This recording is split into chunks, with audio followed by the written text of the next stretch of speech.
around.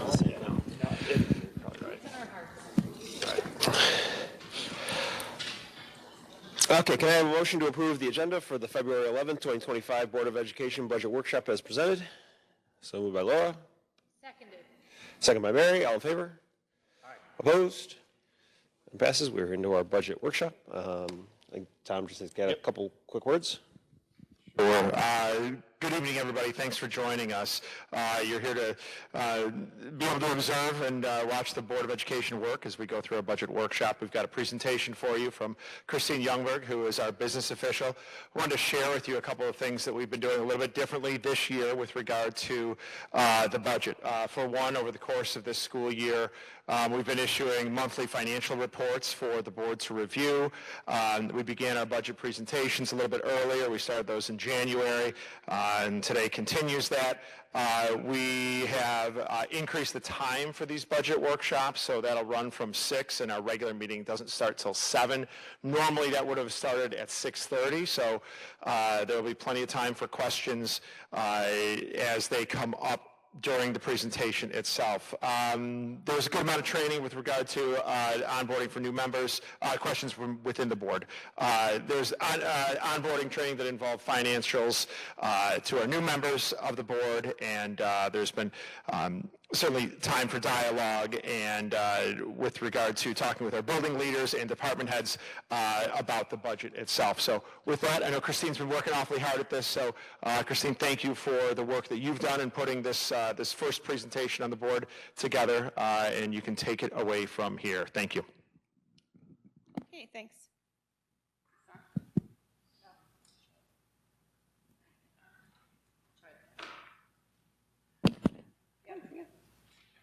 Okay.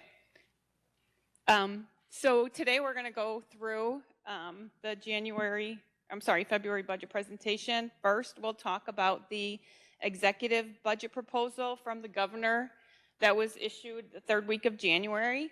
We'll review the tax cap, and I'll explain the calculation for it. Our draft revenues to date.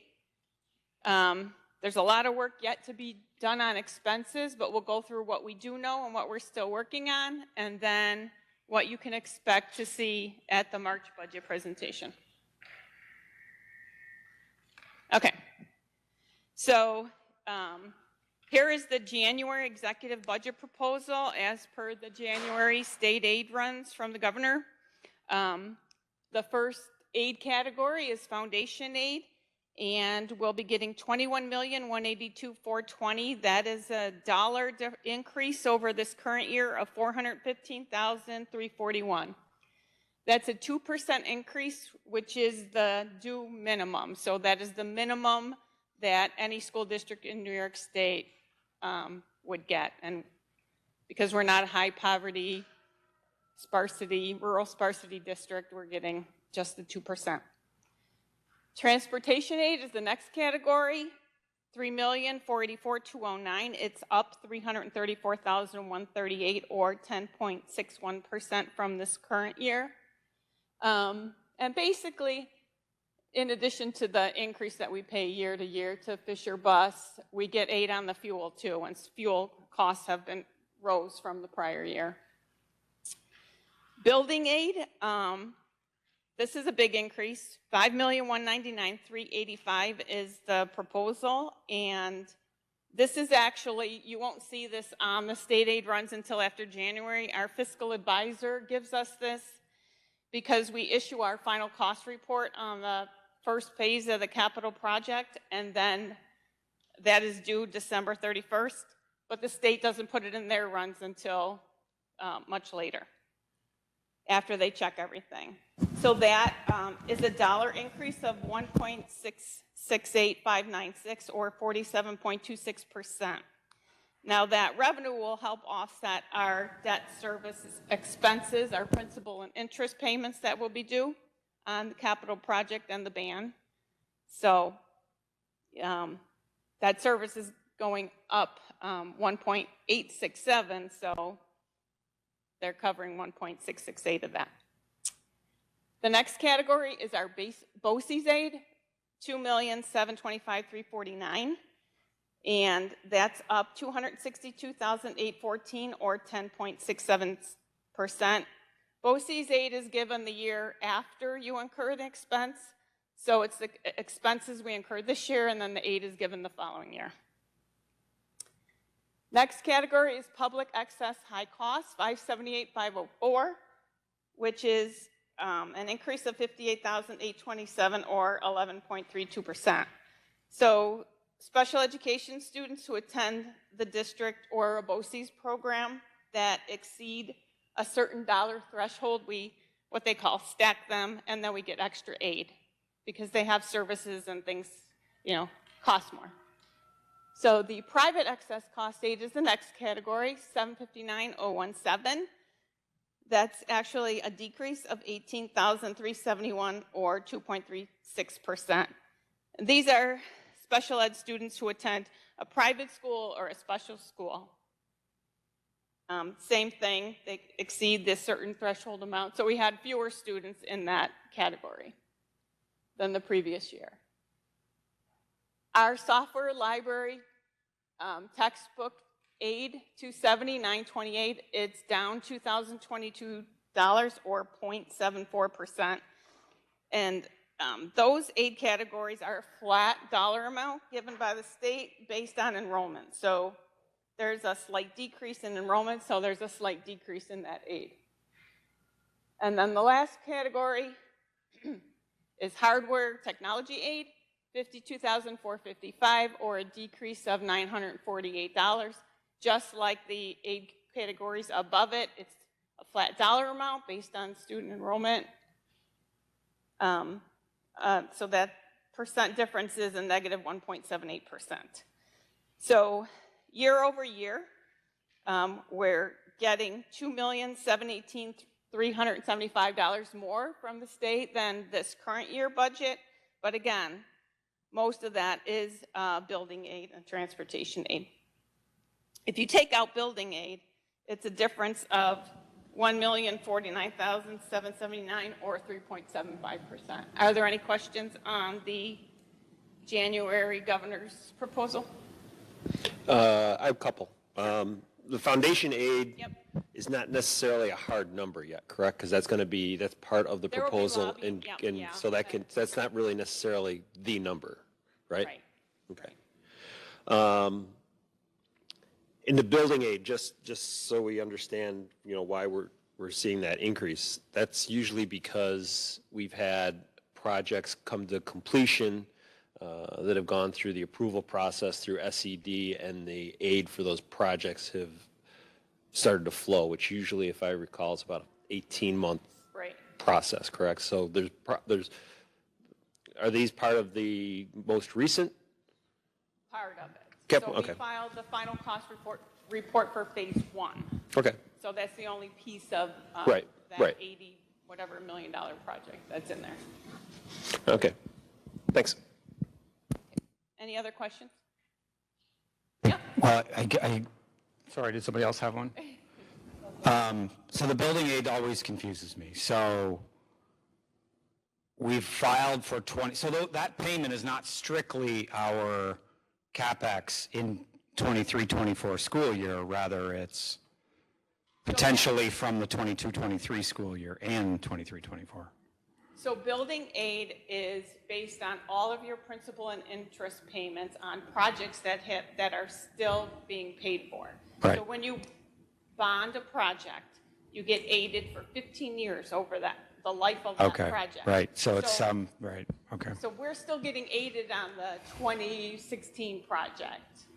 So if we were done and didn't do another capital project for 3 years, we'd still be getting building aid for this current capital project we finished. It would just be declining balance, right? That's correct. Is it linear? No. No. No. What the fiscal advisor does is puts our bonds out to bid, but what he does is structure our debt to keep it as level as possible. So some years you may have a bigger principal payment than other, and interest should always be obviously declining because you're paying on the principal that's left. But he works his magic to make sure that it's level, because you don't want big spikes, because it will affect the tax Sure. cap, like you could have a negative tax cap, or you could have a 9% tax, and you don't want that. You want to Right. keep it as level as possible. Okay. Thank you. On the BOCES aid, is that directly proportional to our spend in 23, 24? In other words, was our BOCES spend this year roughly 10.6% higher than our spend the year previous? You get BOCES aid. Our BOCES aid is 61%, but not every category gets the full aid.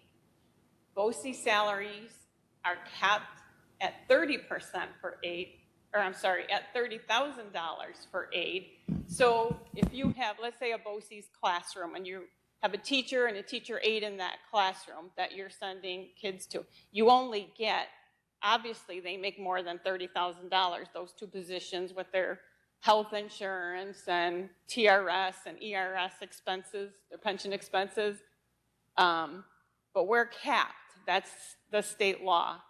So it depends. We've done a really good job of bringing kids in district, not you know, but if you have to have the placement for them, it's the appropriate placement.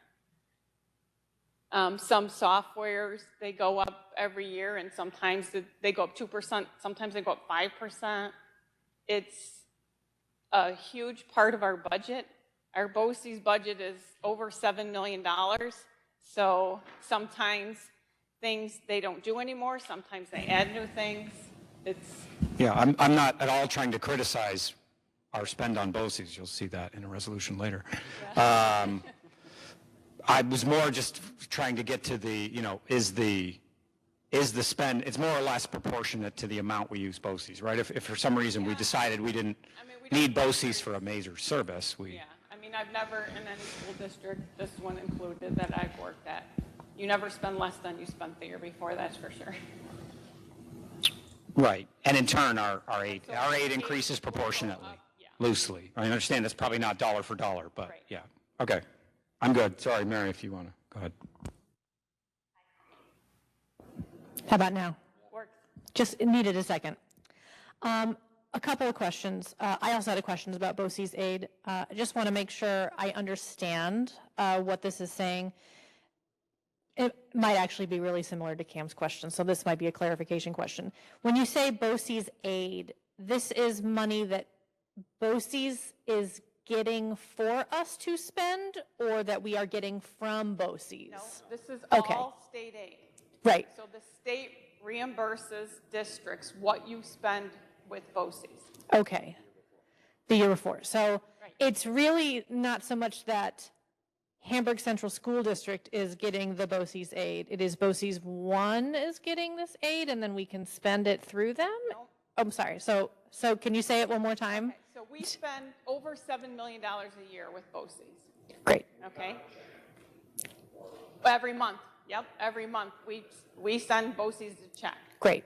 And then we get reimbursed from the state based on the prior year's spend. And so that to come your back to the question, district. if we spend more with BOCES, we get reimbursed more? And you were saying not really. No, Oh, really. If you no, we spend do. more, you get more, but every line item is different. Like technology, for example. Got it. If you're buying software or hardware, you're getting the full BOCES aid because people aren't involved. Got If it. you're Okay. paying for a person, we're capped at the 30,000. Okay. That seems reasonable. Thank you for clarifying how that works. That's kind of confusing, but that makes sense. So I know I kind of talked to Tom about this earlier, but I'm still going to ask you so that I can understand. All of this is state aid. On this chart, yeah. Yes, on this particular chart. Can you help me understand, and I know it's a small percentage, how federal aid is calculated? I know it's different. Right, so this is what the public votes on is called the general fund, or what we say the A fund. Okay, The federal fund is called the F fund. the F fund. And we don't know what those grants are going to be because our request, so the aid will come out, let's say, July or well after the budget vote. Okay, They'll say, okay, your Title I is 1.5 million or something like that, right? Right. And then we have until August 31st to file with the state how we're going to spend that money. It's just like the spending plan for that grant, okay. okay? Do we get federal funds directly, or does it go, how does that get allocated? Does the district So get it? Does a, The treasurer actually sends reports to the state because you only get money back after you spent it, okay? oh, so you get reimbursed? You get reimbursed. Oof, Yes. okay. So, We okay, put some, let's say, some AIS teachers in the Title I grant, right? So those salary expenses. So then we'll send like monthly reports or quarterly reports if it's a small grant like Title II, okay, or Title IV. It's not a lot of money. Title I is definitely the biggest. And then the IDEA grants, which are special ed grants, right. are also federal funds. And it's a reimbursement program. Right. So, okay. I appreciate you clarifying that. So, You can ask for some money early, like to help with payroll, and we do that. right. But once it's caught up, I mean, it's a reimbursement program. You got to spend it and you get it all back. Okay. Okay. That's a bummer. If I may editorialize a bit, that's a bummer. Okay. And based on conversations I had with Tom, that's a small, I mean, that's like a pittance compared to what we're talking about here. Right, like $2 Yeah. million Yeah. in federal funds compared Right. to our $80-some million budget. Okay. And the voters don't vote on it. Like No, that's, the state tells us what it is. And- We spend it, they give it back. okay. Thank you for clarifying. Sure. The last question I had was just regarding software, Mm-hmm. that line. Spoiler alert, just regarding with what's going on with Google and our contract changes. Does that, knowing that the state is negotiating our terms with Google, how does that play into the software budget? Like, This are is we- only the aid. Oh, This is right, not right, the right, software right. budget. So the state only gives you X number of dollars per student. That's it. Are we, I We guess, spend way more than that on technology. I guess my thought, this is more of an application question than it is how this is, never mind, I will withdraw the question. You can defer that to Brent. Are you trying to ask if we'll still have to pay Google even though we can't? No, use it? I'm wondering if we are no longer getting the same amount of bang for our buck, as it were, then like, if teachers are having to go to other sources, would they be costing more? Like, now this is me thinking out loud. Like, will they go to other things? Will we be finding using money on different software to make up for the thing that we have lost that we used to get from Google? You can see now I'm not talking about budget anymore. Now I'm talking about application, and it's also kind of out of my wheelhouse. So that's why I'm trying to stop myself and failing. Okay. But that's a great question for Brent, not me. Right. 100%. Yeah. Okay. Next, we're going to go through the 25-26 tax cap calculation. So it's a 7-step formula, or however many, 1, 2, 3, 4, I don't know, lots of steps.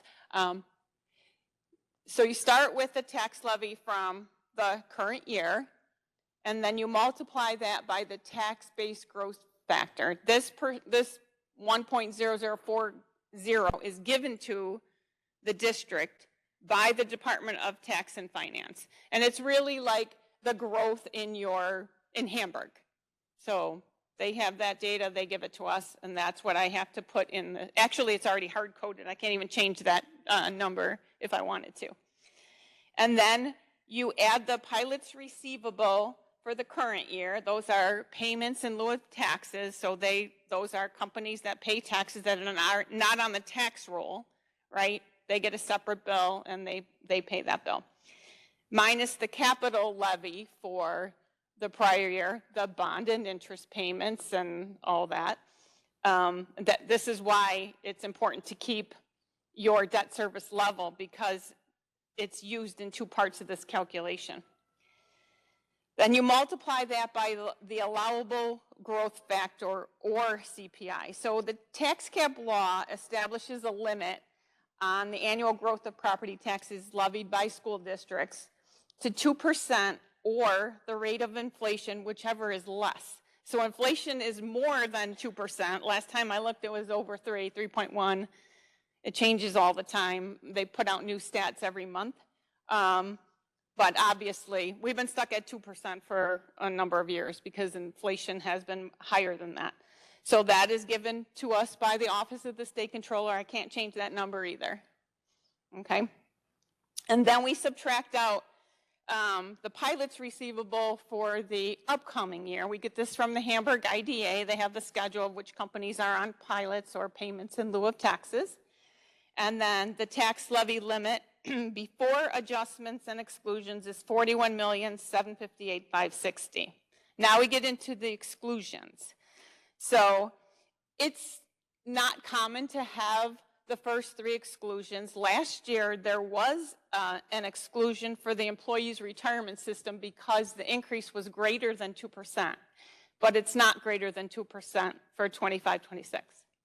Can you take a pause on the TRS and ERS? Sure. So these are numbers that are set by the state and Yep. told to us. And I think what you're saying is, if that set number this year is more than 2% higher than it was last year, we get exempt from the difference. We get to exclude the difference. The difference over 2%. Say it was a 3% increase. We could exclude the cost of that 1% increase in ERS or TRS for the following year. That's correct. Because those You got it. TRS and ERS numbers are actually like 16 and, what are they? 16 and So, 9. Is that coming up? The employee retirement system is going up 1.3%. Let me see if I have Oh, it's on the last slide. 16, yeah. Yeah. And the teacher's retirement system is actually going down 0.52%. So those rates are also given to me ahead of time, so we know. And those are like some nebulous calculation that's sort of loosely based on Well, the market, is actually, it not? It is based on the market. So that's what the Office of the State Controller, I believe, is the only person, like whoever is the head of that, is the only person who monitors this or says what he needs for the right. pension systems. Right. So those. It's interesting that one's up and one's down. If they're obviously managed very differently. If they're both supposed to be based on the market. And I think it has to do, too, with how many people are in the system, how many people are still paying, what percentage. Like, there's different tiers now. It used to be everybody was in the same tier. Now they have tier 4 and 5 and 6, and the percentages are all different. So it's much more complicated than it used to be, that's for sure. Yeah. Sorry, I'm good. Well, it's also going to depend on, because they want to make it full, their goal is to have those funds fully funded. So Yeah, that's it's part the of best what goes pension into it. system in the country. Okay. All right. So, so we have no exclusions except for the capital tax levy for 25-26, which is $2,721,001. So when you add that in, our tax levy limit is $44,479,561, or 3.49%. So this calculation, I actually already submitted because we have all our numbers finalized, is due to the Office of State Controller March 1st, but I already submitted it. So this is the limit that you can raise taxes, and more than 50% of the voters, vote on it and it's approved. If you exceed 3.49%, you need a supermajority, and you need 60% of the voters to approve your budget in order to exceed the tax levy limit. Any questions? Just, can you just go into a little bit more detail on the capital tax levy portion of the add back? Why we add that back, and where that number comes from? we add it back because that's the calculation, but where the number comes from is, so I have a debt service schedule, and I make sure that Rick Yancey, our capital advisor, has the same numbers as I do. We make sure that we agree. So it's the principal and interest payments that you are paying in that current year. That's the bottom. The top is, or I'm sorry, the budget year. The top is the current year that we're in. But also added to that is BOCES capital.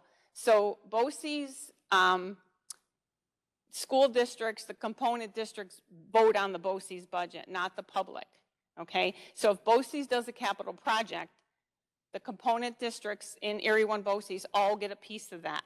But you get to exclude that in your capital levy calculation as well. We pay for it, but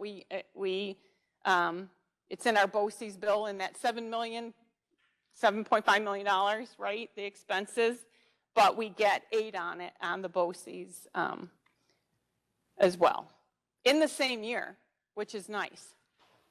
Right. So that's a little different. So it's our debt, our principal and interest plus BOCES that we're paying them in our BOCES expenditure bill. So that's what's on that schedule. There are some minor things in there. So next year we will have a building condition survey. So you get aid on that the following year. The lead testing, for the water testing, you get capital aid on that as well. And that's every 3 years now. But that's not an exclusion. That's just we just get it. You get, yeah, you'll get it. You'll get the increase in the capital from the it'll be on the governor's runs April 1st if it's in the year that you're doing it. And that's basically our portion. It's added back, if I understand. Yeah, you get the building aid. Because it's something that the voters, it's been voted on separately, so the voters approve the expenditure of that money, those monies already. And it's law. Like you have to test your water every 3 years and do your building. Yeah. Oh, yeah. Right. Yeah, so See. because it's already been, for the capital task, Mm-hmm. that's been approved by the voters Correct. previous election. Mm-hmm. So make sure that doesn't die. Oh, I already advanced. Okay. So now we'll go through the draft revenues estimated as of the end of last week. So based on the previous slide, if you take the tax levy plus the pilots, so the 44 million, sorry, need to put my glasses on, 44,479,561 plus the $85,000 in pilots, you get 44,564,561. So that is an increase of 1,486,209 over this current year. The next revenue category is Erie County sales tax. I'm budgeting $5.25 million, a decrease of $50,000. The last 2 years, we haven't seen those revenues at 5.3, so I want to be conservative. So all schools in Erie County receive quarterly payments from Erie County based on the sales tax collections. So the collections have not been as great as they, projected 2 years ago, and we haven't seen us meet that budget line 2 years, so I'm decreasing it a little bit. The next line is a catch-all miscellaneous, and it's a bunch of revenue categories: continuing education, tuition, BOCES rent. They rent some classrooms in our buildings. BOCES refund. So BOCES can't have a surplus. So their budget, if they made some money at the end of the year, like we can have fund balance, they can't. They have to give back to the districts proportionately. So our refund, and BOCES already gave me that number. So Medicaid, that's money that we get for our special education students, and then interest income. So it's up a little bit, $9,715. Our state aid, that ties to the state aid. The first slide, $34,252,267. It's an increase of $2,718,375. And then here's what we'll talk about in March, use of reserves and use of fund balance in order to balance the budget. It's a little too soon right now because expenses, we still have a lot of work to do. Last year, we offered up $642,501 from reserves and then $1,177,187 of fund balance. Interfund transfer. So I'm budgeting $145,000 this year. It's an increase of $45,000. What this is revenue to the general fund from the C fund. So the C fund, we don't put like cleaners and people who do their payroll, pay the bills, accounts payable, business office staff in the C fund. We're all in the general fund. So we can charge back based on an indirect cost rate that the state gives us. It's about 10% of all those people's salaries to charge back to the C fund because we're cleaning their cafeterias, taking out their garbage, paying their bills, paying the people. So you're allowed to do that. So that's $145,000. So the total draft budget for 25-26 in this first iteration, $86,309,003, which is an increase of $2,389,611 over this current year. Any questions on this slide?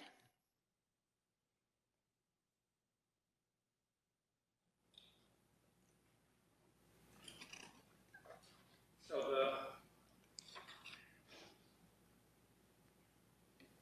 no, I'm good. I was going to get into the reserves, but you already covered that. Okay. All right, so here's just a comparison chart of our estimated draft revenues for the upcoming year compared to this current year, based on the percentage of the total revenue budget. So it's pretty similar, right? So if you look at like state aid, 40% versus 38%, but really the building aid is what drove that up to 40% for this coming year.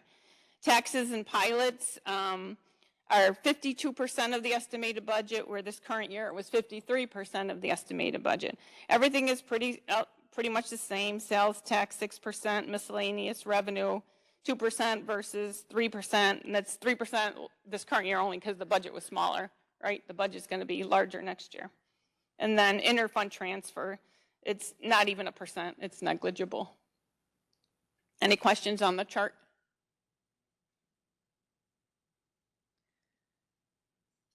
Okay. So the expenditure budget. So we're working through it. There's some things we do know. We know that the non-instructional pension expense, ERS, is increasing from 5.2% to 16.5%. That was given to us from the state. The instructional pension expense, or TRS, is decreasing from 10.11 to 9.59%. So that's good news. Workers' comp is decreasing by $68,023. So workers' comp is based on a 3-year look back. So if you have a bad year, a lot of claims, and we're in a consortium with a whole bunch of other districts to spread the risk, right? But each individual district pays their comp bill based on a 3-year look back, your total salaries, and your claims history, right? So we had a bad year fall off. So that's why our comp is going down by $68,000. So that's good news. Okay. Utilities will increase. I'm not quite done with utilities.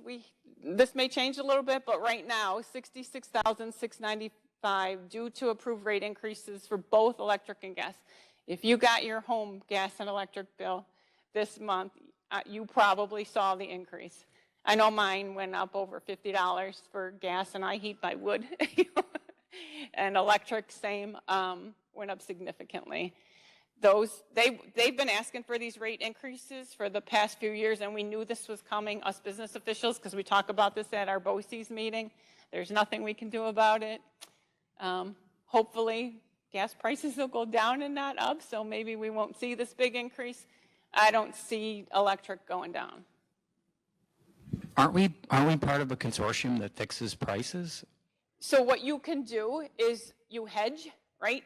Yeah. So what that means is like they'll recommend a percentage that we hedge. And we rely on, it's Fluent Energy is the consultant for the consortium. And so they look at not every district is in the consortium, but the districts who are, they look at all of their utility bills and they do the budget forecasting based on the rate increases and your spend. And I mean, maybe we won't see the increase in electricity because of all the LED lighting, for example. Maybe it won't be that high, but they forecast based on what they're looking at the current moment. So the consortium, The consortium only protects us against market fluctuations, wild market fluctuations in the moment. Yeah. It doesn't protect us from There's annual only increases. been, I think they said 2 years in the history of, it's called SMEC, School Right, yeah. Municipal Energy Consortium, that they kind of blew it on the hedge. Oh, Something just wild happened that they did not predict. But they're pretty good. They're pretty conservative. If you look at our budget status report at the utility line now, you'll see we're doing really well, although our January bills were pretty high. I mean, just like your house bills were. And then I said this before, debt service will increase $1,867,856 over this current year due to the projected payments on the borrowings for the capital project, and that's offset again by the building aid that we'll see. So that's what we're working on now. And that debt service for the 21 capital project, that's really just interest at this point, correct? We're not paying principal on that yet. Yeah, no. Right. Yeah. Because that's still in bands. Yeah, it's still in band, so we won't bond until we're done Right. with the project. Yep. Okay, so the next steps, we will assess staffing levels according to enrollment and then update salaries. And when you update salaries, obviously, then you're going to update the pension expenses because they're a percentage of salaries. FICA because it's a percentage of salaries. So those will be updated. We'll finalize our BOCES expenditures. We just had our BOCES participation meeting on Friday and went through all the things that we need, our special ed placements, the software we need to buy, student management system, our financial system. There's a lot in it. So I have to enter those numbers in a program, so that's what I'll be busy doing next week. And that was only our Erie 1 BOCES. We cross-contract with other BOCES. So one example is we're in a pharmacy consortium with the Albany BOCES, and that's how we've been getting our really good rebates in that consortium. We cross-contract this current year with CA BOCES for a special ed placement at Pioneer. We are not going to do that next year. We're bringing that child back into district, so that's a good thing. We cross-contract for Questar BOCES for financial things.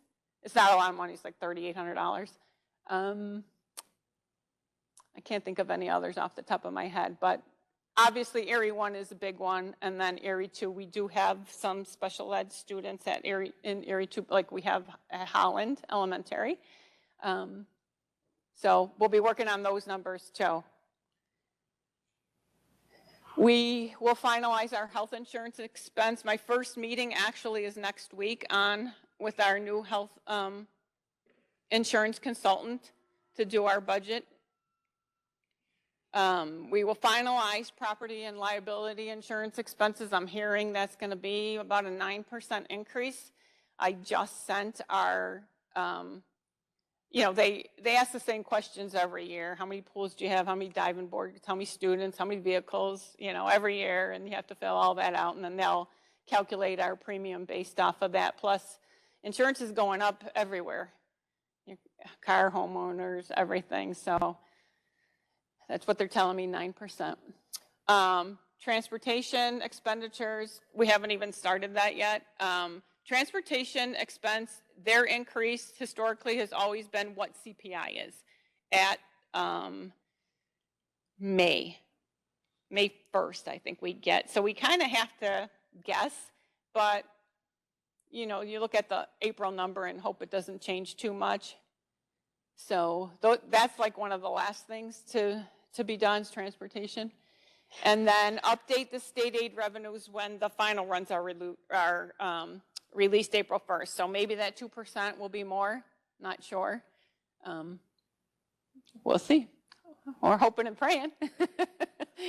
And then balance the budget. And what that means is if expenses are more than revenues, then we'll have to talk about use of reserve funds, use of fund balance, because you have to have a balanced budget. Any questions? Go ahead. My question is just, I know you said that we're going, next step is assessing the staffing levels based on enrollment. I just want to make sure that we are looking at that and assessing that in a proper timeline. Last year, we unfortunately at the May meeting, I know that's when we made that very heartbreaking announcement that we were laying off some of our teachers. Yes, did I misspeak? Oh my gosh, thank you. Yeah, the March meeting. So if we're not looking at numbers until March, I assume we're not anticipating having to make any announcements at the March meeting. Or how will we, I guess what I'm saying is how can we know what we're announcing if we don't look at the numbers until then? So I'm continuously working on the budget and salaries. I don't think that that's going to happen based on, this was much more complicated than last year because obviously our instructional staff is the biggest part of our budget. And when we negotiated the contract with the teachers, the first 2 years were kind of like, they got increases, but just salaries and not on, this is the first year, 25, 26, where increases in longevity and stipends for, all kinds of things, department leaders and athletics. And so it's taking a lot longer, but the basic salary, I could look at, we only had 3 retirements and we have to replace them all. They're not,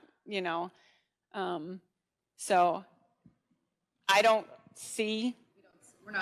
anticipate any layoffs. Agreed. Any reductions. Agreed. I just want to make sure that's clear. Yeah, we'll be taking a look at enrollment and staffing. We'll be giving you the report about it. But no, this will not be, there's been steps that have been taken that we will not be in the same situation that we were in. Understood. Nope. Understood. No, completely understand, Ashley. Yeah.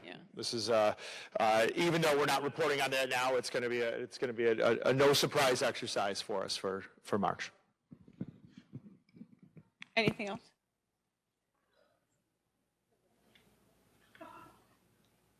Any other questions? Okay, so the March budget presentation, like we said earlier, we'll have detailed enrollment data, staffing needs. We'll have a draft of expenditures, and then we'll have a discussion. We'll probably have a recommendation, and then you guys have a discussion on the use of fund balance and reserves to balance the budget. Things may tweak even after that, like with BOCES, because a lot of times vendors aren't giving them their software renewal prices until April 1st or something like that. So there's always a little bit of tweaking, but the budget should be pretty much solid by then.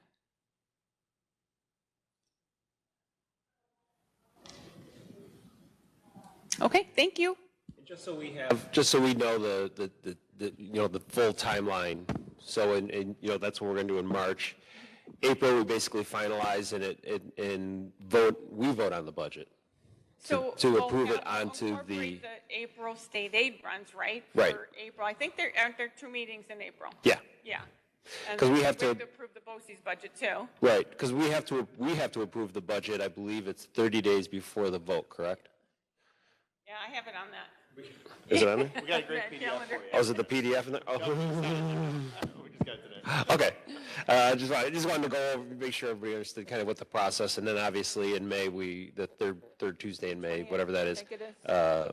the vote. Okay, thanks. Okay, all right.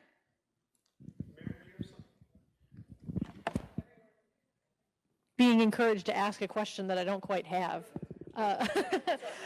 Yeah, no, we're all trying to, I'm sitting here thinking about what I want to ask, and the reality is, like you said, the next time we talk, we're going to talk about expenditures. And so I'm sitting here with some tables, because you were so kind to send the table, and I did a little finagling, because that's what I like to do.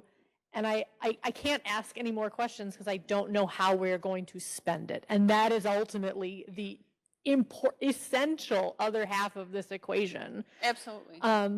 So I want to ask more questions, but any question I ask is going to be, you're going to answer with, I don't know.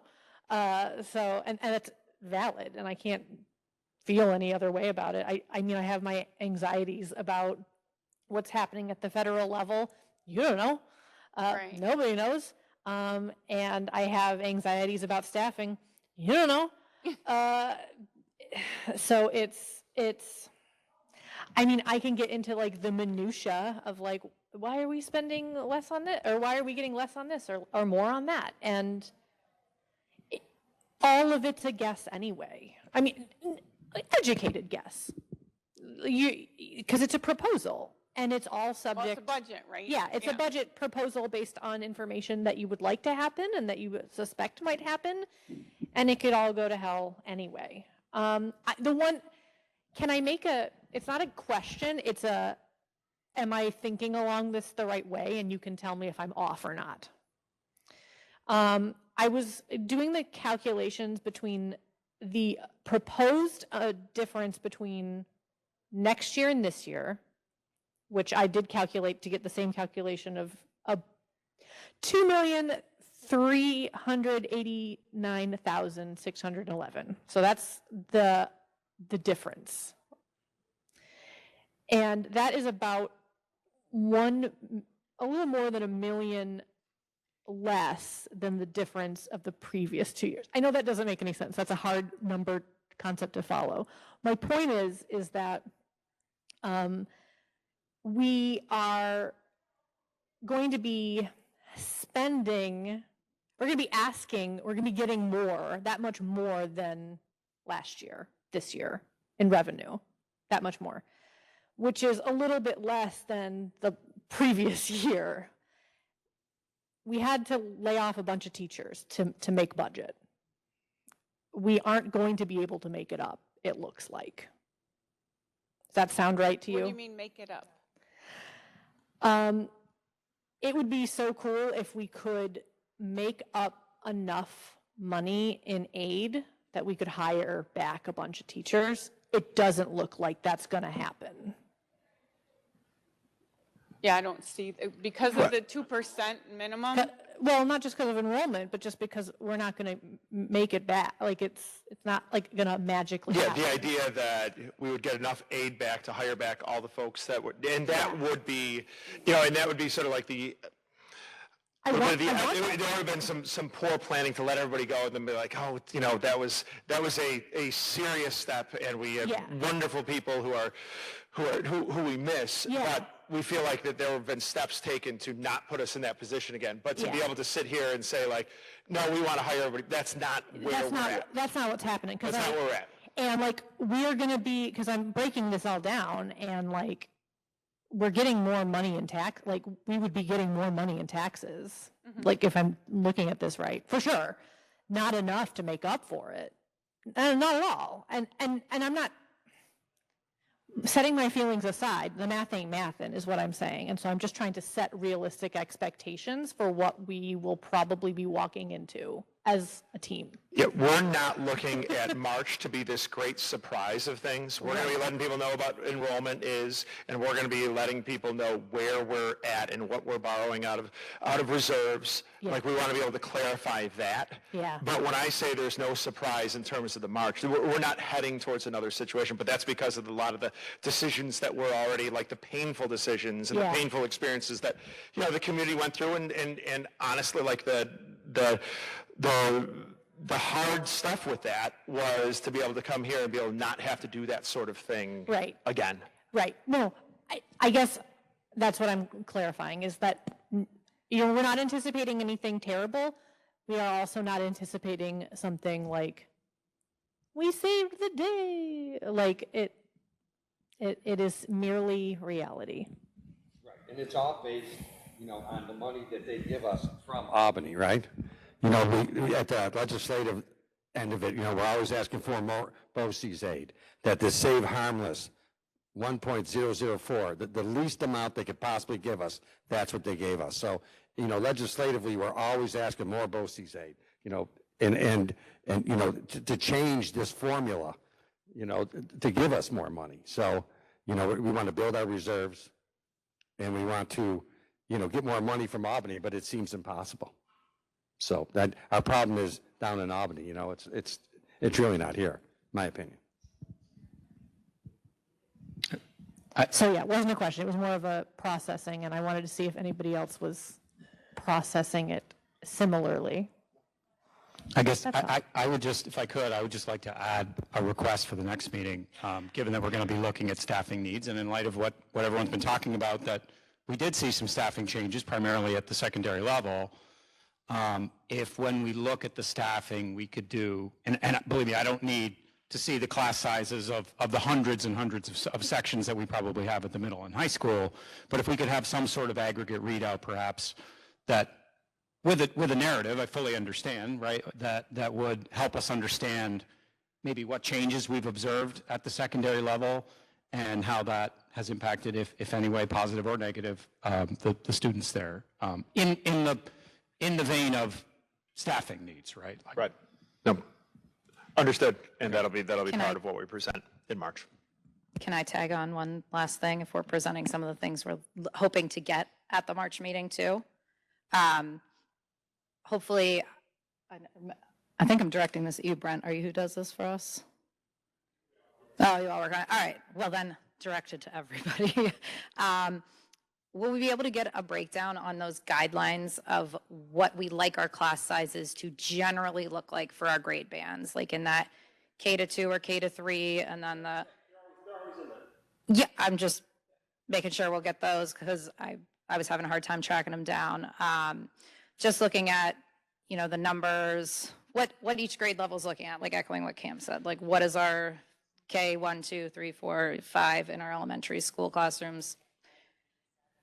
Yeah, and what it looks like in each of our elementary buildings. So what's Armour looking like, what's Charlotte looking like, what's Union Pleasant. I just left somebody out Boston Valley looking like as well.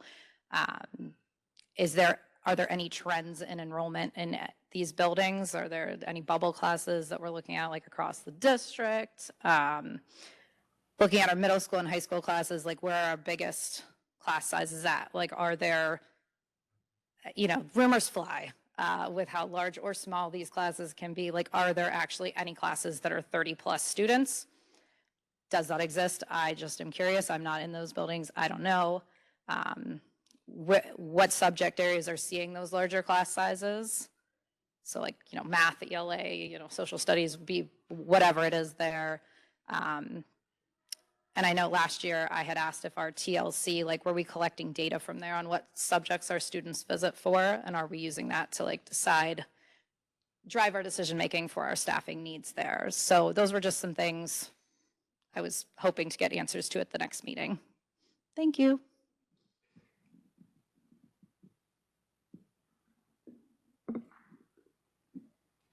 Any other questions on the budget at the moment? Seeing none, looking for a motion to adjourn the budget hearing for February. So moved by Rich. Second by Laura. All in favor? Opposed? It passes. We are adjourned for that. We will re-adjourn for the regular meeting shortly. Thank everybody for coming. We know we're a little bit delayed. Thanks for adjusting the change from 6:30 to 7, but appreciate your patience and really looking forward to hearing from our Union Pleasant folks. Thank you.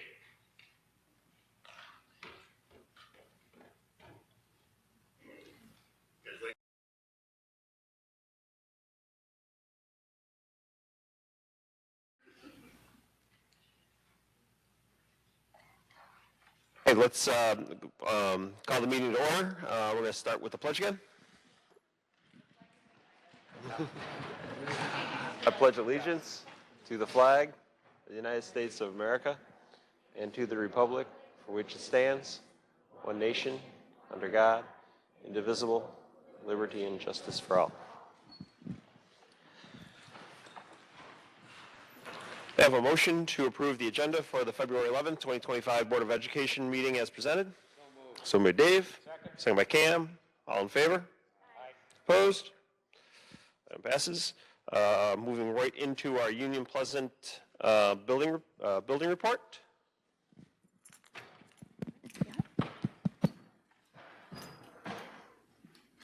Hello, everyone, and welcome to Union Pleasant. We are super excited to get our chance to present tonight and share the incredible things that are going on at Union Pleasant. So we wanted to start with connecting to understand and understanding to connect. And we want you to know that this is not something that we developed because it's just sweet and it sounds good. This is a creed that we live by every single day, because we know that when our families and our students and our staff come together to do the work around what's best for kids, that's where the sweet spot is in the work that we do. So I could spend an hour plus easily talking about the really great things that are happening at Union Pleasant, but I'm going to stop talking because we're trying to keep it as close to 10 minutes as possible. So here we go. I'm Shannon Kavanaugh. I'm the assistant principal here at Union Pleasant, and tonight we're going to be talking about an upcoming sensory room, our interactive math hallway, connecting through our music classes, and the creation of our musical. And the creation of our musical is done by our students. Stay tuned. Thank you.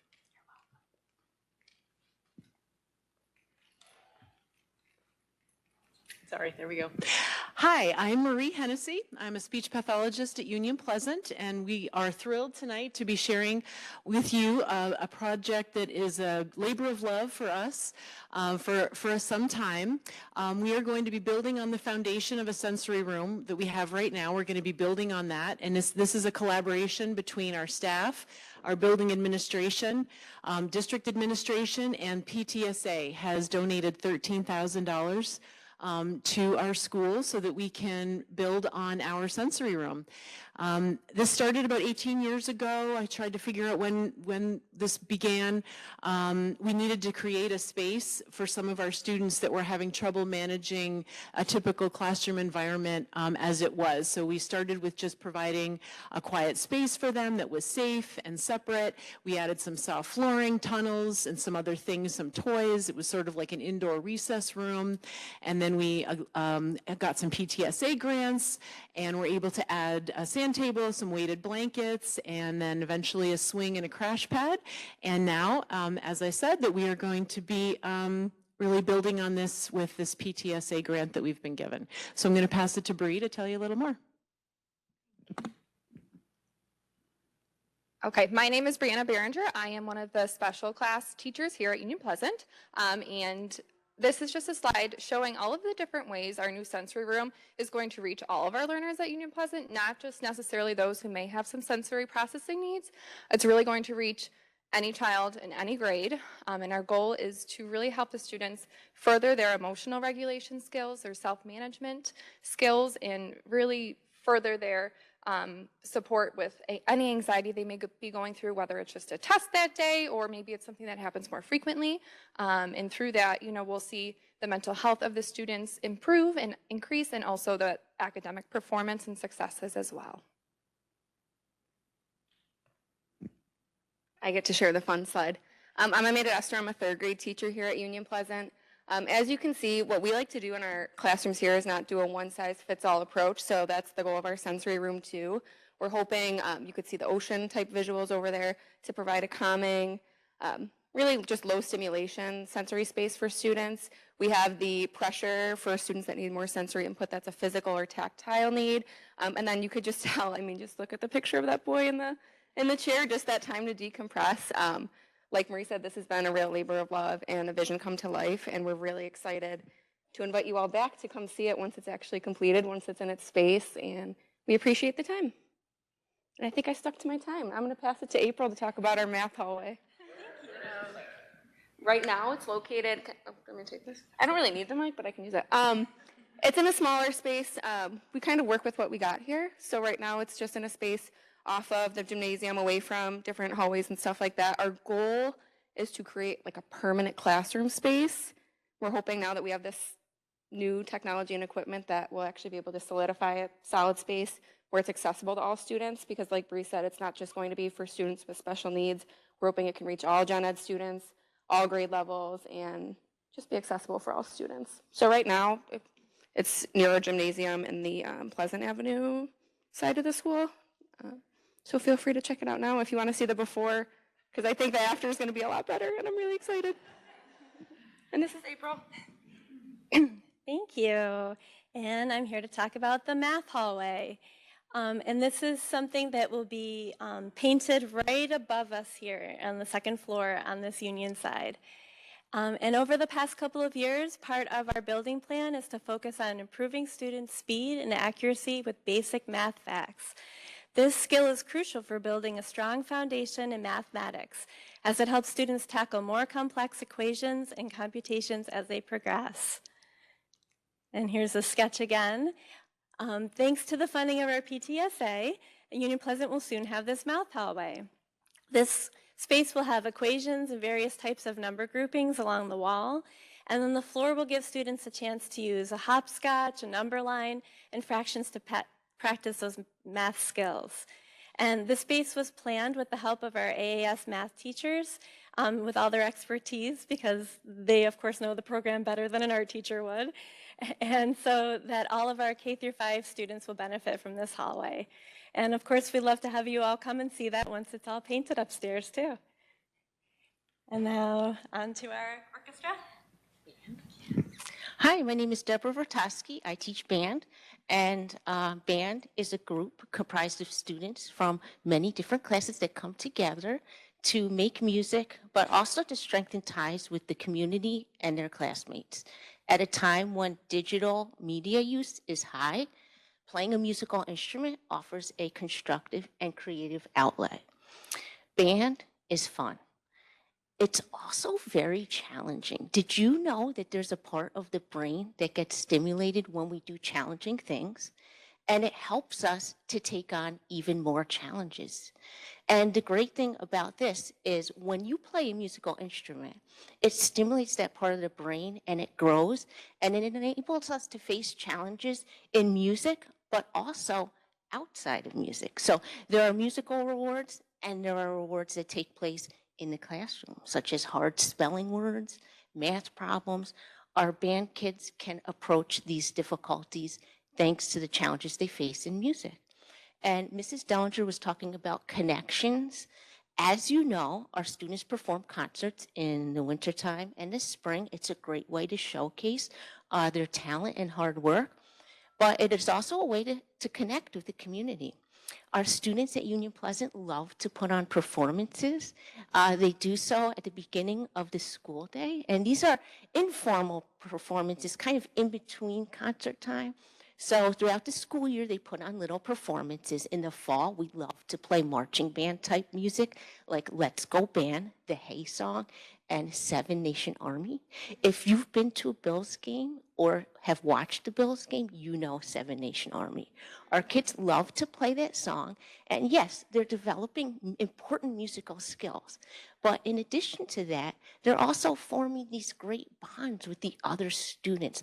What a great way to start the day on a high note. Did you catch that pun? When you come to school and you feel great and you're laughing and smiling watching the musical performers. In December, we perform music that is festive holiday music, and or that's in December. And then for our 100th day of school in February, which is coming up in a few weeks, we will be performing Celebrate by Kool and the Gang, another great way to excite the kids. In December, our 5th grade band put on a very special performance and holiday sing-along alongside the chorus and orchestra, and that performance was just for the kindergarten buddies. Our students love to play holiday music. That's a great time of year for them. So they also prepared to play for the Hamburg Holidays Parade another great way to connect with the community. Unfortunately, this year the weather didn't cooperate, so we were unable to play the Hamburg Holidays Parade. But we have plans to do that each year, forming that important bond with our students and the community.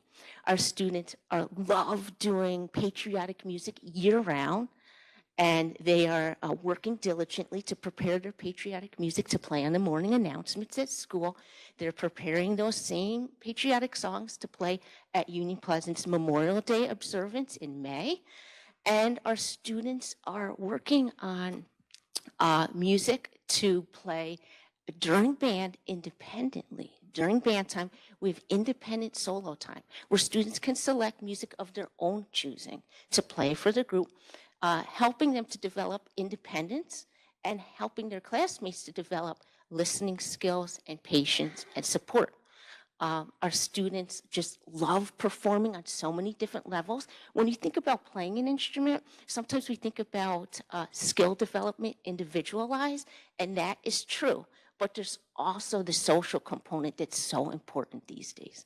So, our students today, they performed at the middle school alongside all the fifth graders district-wide. They formed a band and they got to listen to the sixth graders perform. Interestingly, our sixth graders were giving words of encouragement and advice to our fifth graders. And they told them, stick with it when it gets tough.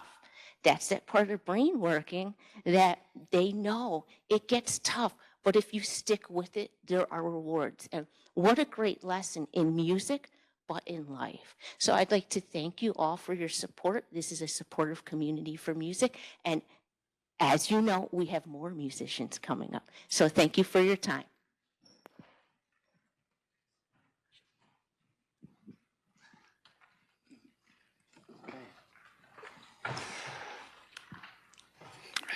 Hi there. My name is Kurt Ebsry. I'm a general music teacher here at Union Pleasant. And I'm so excited to present a unique and a great tradition that we have here in UPES, and that is our school musical. On April 29th, our fourth and fifth graders will be presenting The Crisis on the Canal. But what's unique about this is that it's an original production, meaning it was written collaboratively by a team of fifth grade writers and facilitated by myself and Mrs. Lewis. It's over here. This is a tradition that spans over 15 years. In fact, it was begun by my counterpart, our general music teacher here at Mr. Biter.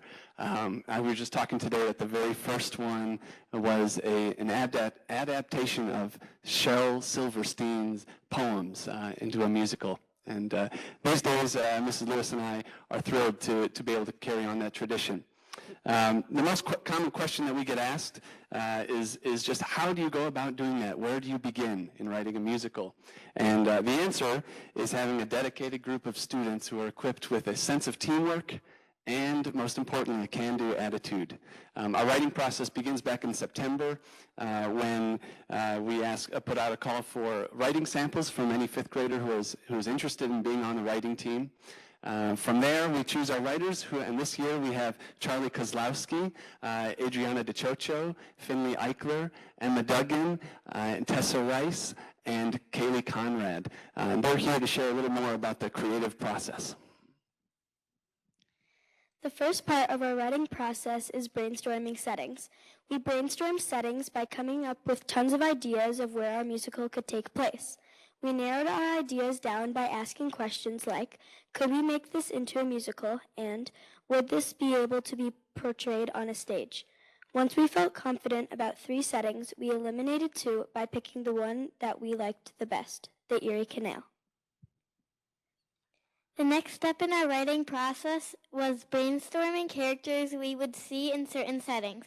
In the setting of our musical, the Erie Canal, we might see families, engineers, and fishermen. Eventually, we selected our characters. We had so much fun coming up with the names, such as Maggie and Sadie Carson, Teddy Dewitt, and Slugathini. Then, After narrowing down potential settings and characters, we started brainstorming different conflicts that might occur in certain settings. Some conflicts that exist in stories are character versus environment, character versus character, and character versus self. The conflict we settled on for our musical is the competition of the Erie Canal versus railroads. Part of our creative process of writing is saying no to ideas. One idea that we explored but didn't end up using took place on the subway. When we realized that silly dancing rats would have to be a part of the show, we knew that it was time to nix the idea and move on. Part of the writing process is deciding whether or not a story idea is actually practical to put on stage. This is another part where we start to get rid of ideas. For example, one story idea of ours where books have their plots jumbled up in the library would have been hard to portray in a 1-hour musical. Such a complicated plot. Our chosen idea was exciting because the setting was very doable and the conflict was realistic to show on stage. Finally, it was time for writing. After 3 months of writing, editing, revising, and rereading, together we wrote our musical for 2025, The Crisis on the Canal, a story about a small town on the edge of the Erie Canal thriving on making the best brooms until a railroad tycoon tries to sabotage the Erie Canal so the citizens of Broomtown could only use the railroads. Will Teddy, Maggie, and Sadie be able to save Broomtown and the Erie Canal? You'll have to come see our show on April 29th to find out. I'm Mrs. Lewis. I'm one of the AIS reading teachers. Lovely job, girls. I'm so proud of you.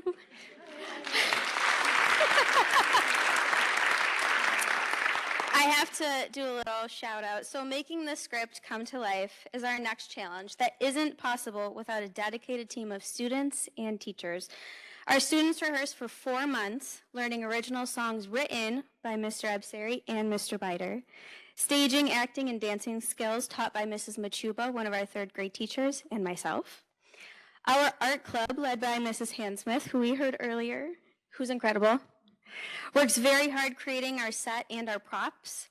Even Mr. Schmento and Mr. Biter, a man of many talents, of course, use their handyman skills to build incredible things that help immerse the audience in our experience. This year, we have tasked them with the challenge of turning the front of the stage, where you are sitting now, into the Erie Canal, and also constructing a boat. So we'll see how that comes apart. We are extremely lucky here at Union Pleasant to have this opportunity every year to create something we are so proud of. Thank you.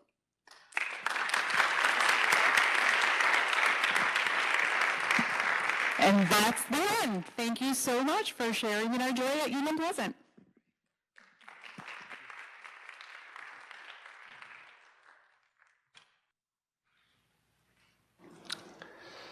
I think it's neat that this is the building that creates its own musical. I've always found that very interesting.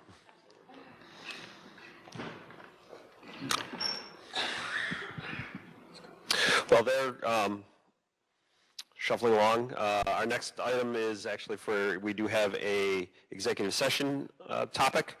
So looking for a motion to enter into executive session for the purposes of discussing Child Victims Act cases pending against the district. So moved. Cam? Second. Second by Dave. All in favor? No. Opposed? Item passes. We're in executive. Should be back in about 10 minutes or so. End executive session and return to regular session. So moved by Laura. Second. Second by Cam. All in favor? Aye. Opposed? Item passes. Moving on to our informational items, our board briefings, basically meetings from the our last meeting. Just a couple information items at our desk here. Future meetings, our March meeting will be in the middle school, starting with the budget session, following a regular meeting. Listed here is 6:30, but I thought the 7 o'clock kind of worked well, so we'll probably update that. April meeting is at Armour. Same, 6 o'clock budget session, probably a 7 o'clock start for our regular meeting. And we do have a second regular meeting in April, mainly to approve, I believe, the BOCES budget and any other items that come up. Meetings, workshops, NYSBA's Lobby Days coming up tomorrow. I don't think anybody's going. And as always, there's the NYSBA classes online that we can take. There's a couple budget transfers that are just for information only, small enough we're not voting on them. So moving on to board committee reports, I'll start with our student rep.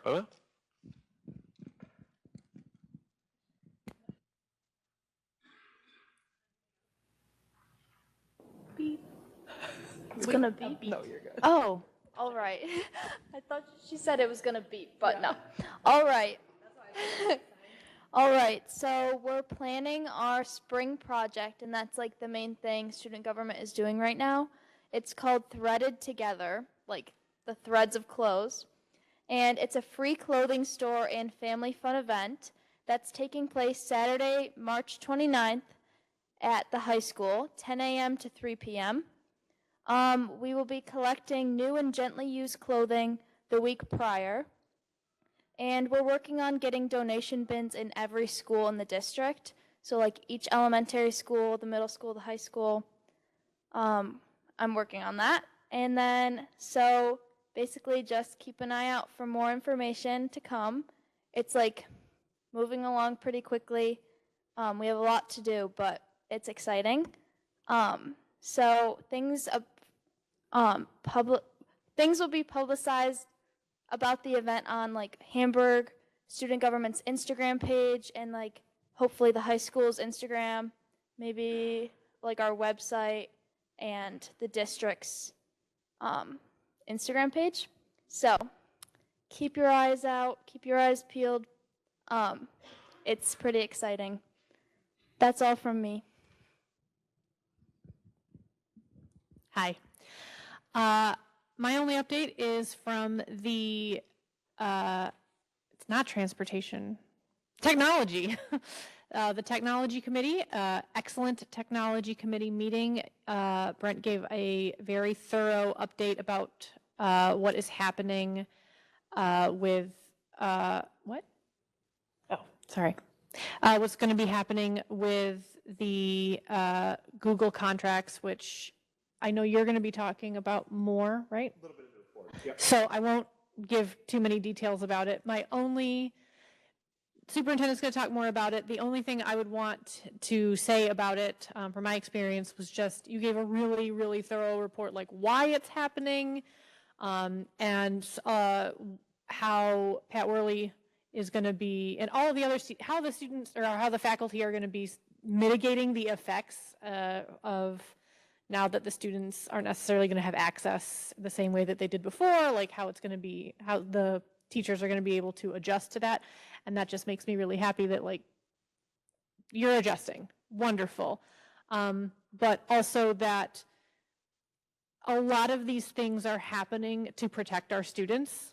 And the state's response to Google is a protective measure, and I am editorializing a little bit, but I like that. Like I like that it's not necessarily the best thing to adjust, but I like that it seems to be in the interest of student data privacy protections, and I can't fault that.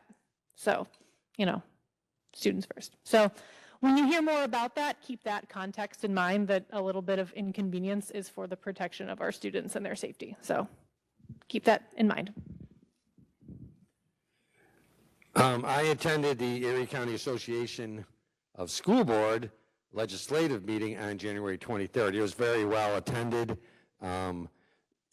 Every school in BOCES 1 seemed to be there. Also was Grand Island Superintendent Dr. Brian Graham, and also Akron Superintendent Andrea Curtin.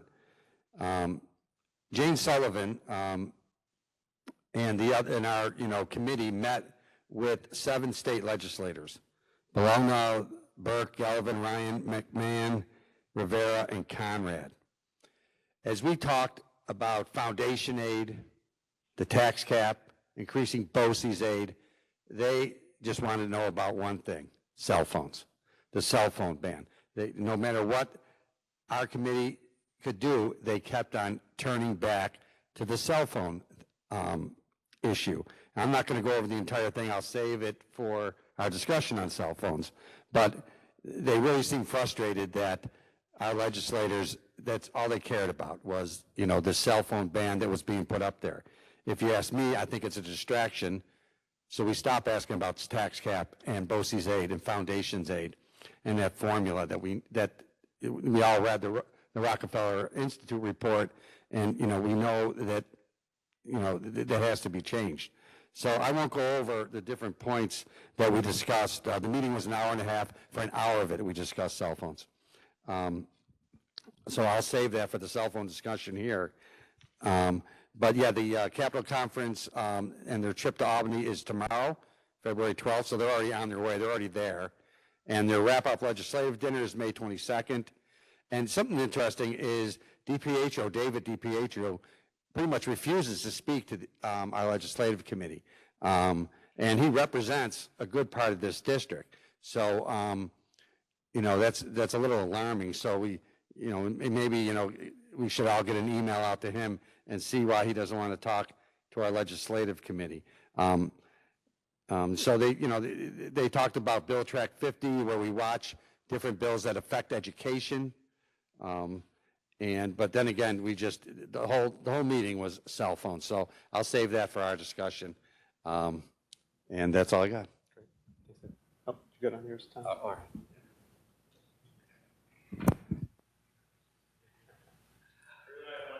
Cam and I were at the Academy of Finance board meeting. One of the things I thought that was interesting in that is that, and I didn't realize it had to be reapplied for or recertified, is their CTE status, so that students in the AOF program will get a CTE designation on their diploma. Other than that, I think that's about all I got.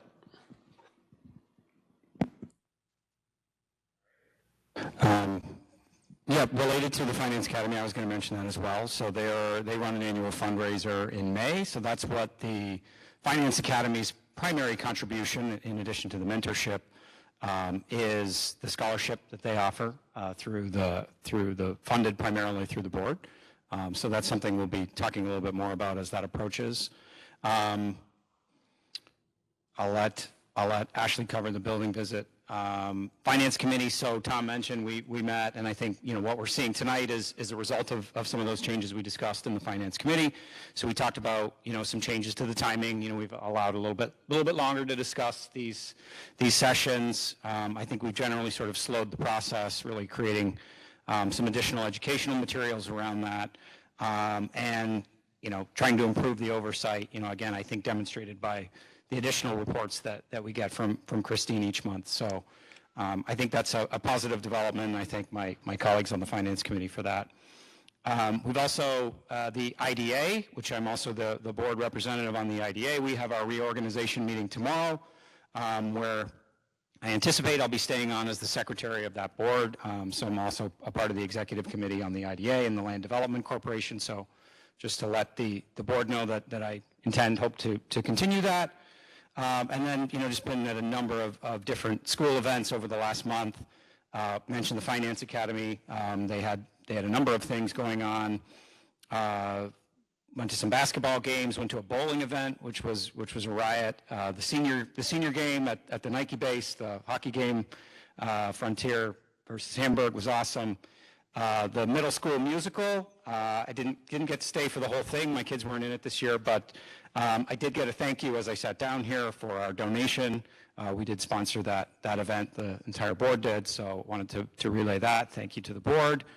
And I also had the honor of being the spelling bee pronouncer at the middle school, which was tons of fun. Not the hardest word, but the final word, because I get asked a lot, was accommodation. Accommodation. So is there 2 C's, 2 M's, both? I can tell you George knew, so. Go George. Yes, George knew, yes. So that's it. I was so disappointed that got rescheduled like 4 times. 4 times, so I couldn't, the 4th time it got rescheduled, I couldn't judge. So I'm glad that you were there. I was at the Super Bowl challenge at the middle school sponsored by Parent Child Connection last week, which is always one of my favorite things to do because it brings Frontier students and staff, Hamburg students and staff, and Randolph Academy students and staff together, some of which have forged relationships where now they see each other more than just at the Super Bowl. Randolph Academy won the Golden Ladle this year, but there were amazing entries from everyone, and alongside of that was a great program on mental health. So it's always a great event, and it's nice to see everybody be together, and I'm stuffed from all the soups. I have, I think it's in 2 weeks, I'm going to something that I think is going to be fascinating at UB. It's a conference on safety, but not under the guise of hardening school buildings, but more along the lines of recognizing signs in students' mental health and other things that may help us to identify a child at risk, and preventative measures, again, other than hardening the schools, but more of along the lines of connections and what we can do in that way. So I think that ought to be really good. I'm looking forward to bringing back good information. I attended a law conference a few weeks ago, which was really interesting, that talked about some of the state's different procedures in regards to suspensions and moving towards eliminating suspensions in the elementary level, which, you know, we don't see here. We have other ways that we support our students than keeping them out of the school community, but there's a lot of other schools that are still using those measures. So that was interesting as well. And that's all I got. The District Safety Committee met on February 4th, and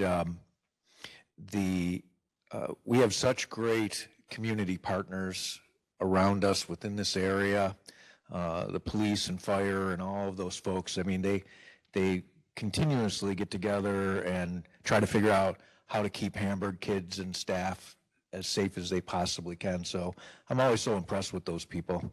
You know, it was a pretty much standard meeting. I mean, you know, there were some goals specific for this meeting to review, and some of them are just, you know, things that they wanted to make sure that we're always doing better all the time, and, you know, with respect to entrance procedures and the types of documents that we use, whether they're paper or digital forms, for, you know, it could be some for parents coming in specific, or some for substitute teachers and, you know, those types of folks.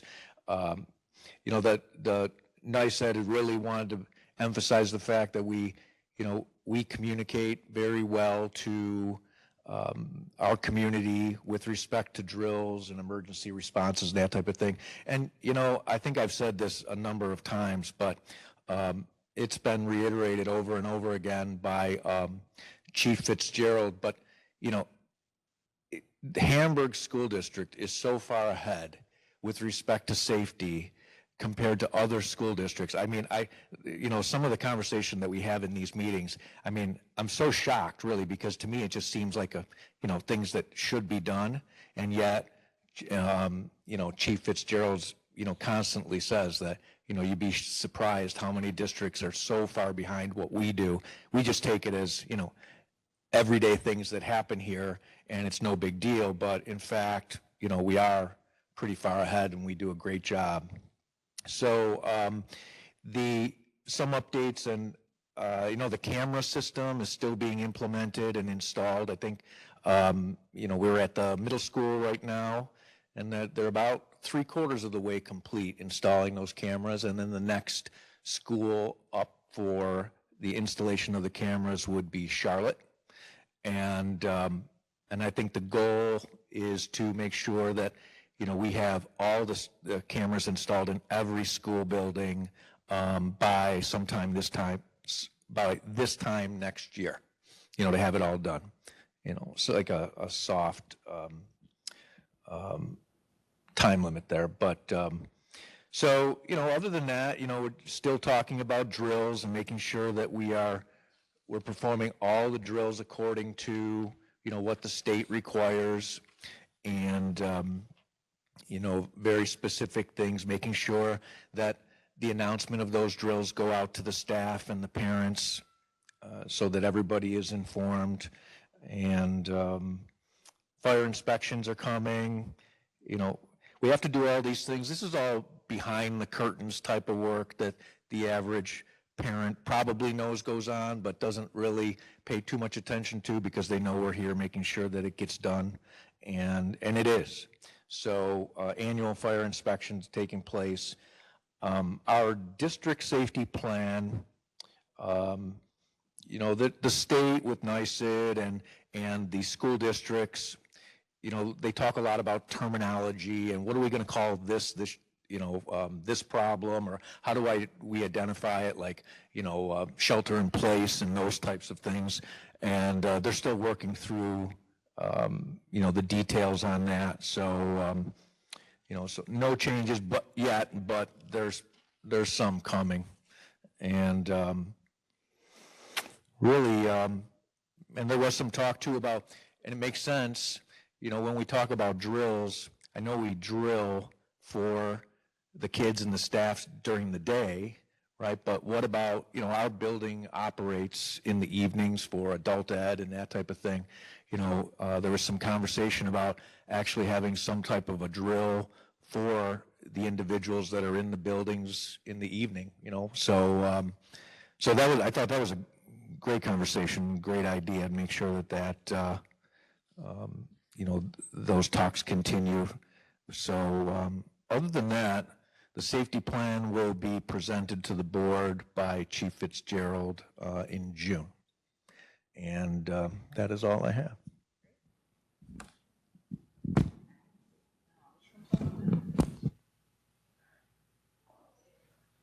Is it working? Yeah. All right. Laura, thanks for covering everything for PCC. No, I'm saying thanks. Great. I have nothing to report on PCC that Laura did not cover. PTSA, we have not met since the last board meeting. However, you can still get your PTSA membership. If you need a link, feel free to reach out to any of us. We are happy to provide it. And also, the middle school is having a meat raffle. You can, if you cannot get your ticket, you can get a ticket, you can get a table, you can sign up to work it, or you can make donations for baskets if you're looking to support in that way. I know our middle school desperately needs help in their fundraising, so any way that anybody can contribute is greatly appreciated.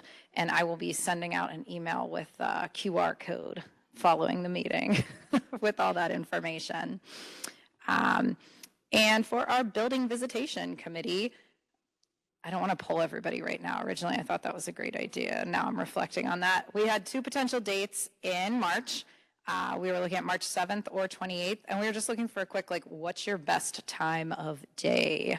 Dave, I know Fridays are terrible for you. I didn't pick Fridays. I'm sorry. I know. Those are both Fridays. 7th and 28th.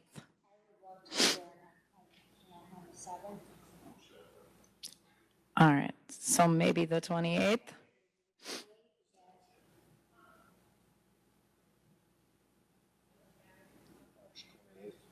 The 28th. Is there a better time of day? Do we like mornings, midday? Mornings? Mary, we can't have evenings. We're there to see the children. Yeah, I don't disagree. Oh, after lunch versus mornings. Do we want to do the poll? All right. You got enough information from us on that? Also, I just wanted to say with building visitation, in being here tonight, and I attended the speed boarding at BOCES back in November, and I got to talk with board members from all these other places. It was really inspiring to see how often their boards got out into their schools. It was impressive. From the one guy was a little bit insane in Lackawanna, only in the sense of I was like, oh my gosh, how do you get there so much? But he's there. He told me he was there almost every day, and I was like, wow. But then in places more like East Aurora, Orchard Park, they were saying they try to get out to each building once a year. And I know in the past we've been busy, unable to do that, unable to make schedules work, but I was hoping maybe looking into next school year to possibly add a few more buildings on, because in being here, I realized I was never in Union Pleasant before, and if I wasn't here tonight, I might not make it here on our current schedule if I can only see one elementary building each year. So I was hoping to try to inspire people to get a few more building visits in next year, even if it can't be all 7 of us. I think it's important to get out and remind ourselves why we're doing this, seeing our teachers, seeing our students, getting a feel for the culture, just, the nice fluffy stuff that I like. I mean, I agree. That is what we used to do. And I think why not, right? Like, do it, and if 3 board members show up, so be it. I just cautioned that there was a time where I think I was the only one that showed up once, or maybe it wasn't me, somebody else was the only one who showed up once, so we just have to make sure we can definitely maybe talk we Google and plan. Calendar it or something, so we can all at least get 3 board members, 'cause it's a little awkward being walked around by 4 people. Yeah, I don't want to be, Sure. Probably wouldn't use that word, but yes. All right. So I agree. We should do that next year. Yeah, I'm not saying we need to get to everywhere, just maybe increase. Yeah, maybe if we just did 4 schools a year, and then, I don't know. That's all right. Thank you. That's all my committee reports. How many do we currently have for this year? 2, 1 elementary and middle school. Rich, that means if I in my term here, I would only get to 3 elementary schools. I want to see all 4. Yeah, I want to get out and see them. Well, COVID, yeah. All right, thanks. Well, is it outrageous to think that we could add one this year? If that's what everybody wants to do, put one, Maybe we can go join one of the plays. What did we do, Boston? We did Boston.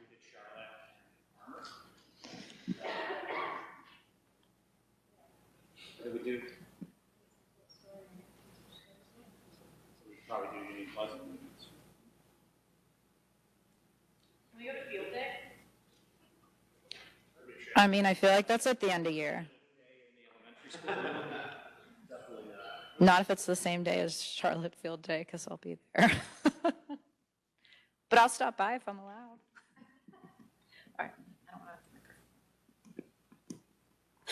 That's it. That's all from me. Okay, thanks. Moving on to our capital project update.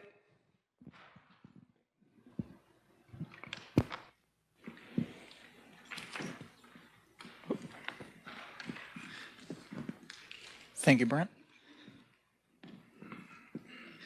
Is this thing on? Check, check. Perfect. Well, good evening, everyone. It's great to see some familiar faces. For those of you who don't know me, my name is Christian. I am an engineer with Turner Construction, and I'm here working on the Phase 2 capital project along with my teammates. Just a couple of updates I wanted to give here tonight. So basically, one of the biggest points tonight is last week, Friday, Phase 3 and 4 have been submitted to SED. So kudos to the design team for getting that in. So game plan for these next couple of weeks, we're going to take full advantage of the breaks, upcoming breaks coming up. So February break and spring break, we're going to be in the high school taking advantage of school being dismissed to handle some upcoming construction work. Some of that includes replacing some carpet in the one room, continuing on with the high school data and IT work. So I'm happy to report as well that we're on track to finish in February the new IT work that we're doing. And then we're also going to be placing and erecting steel for the new rooftop units over those breaks as well. And then, of course, NCI is going to be continuing on with the maintenance building over by the middle school. Some safety metrics I just want to review as well. So man hours, we're at 675. We expect that to go up over the breaks as well. And then just to give a quick engineering summary, so we're progressing through the punch list as well. through the elementary schools. We're about 61% of the way there, and we're working through that diligently. Are there any questions?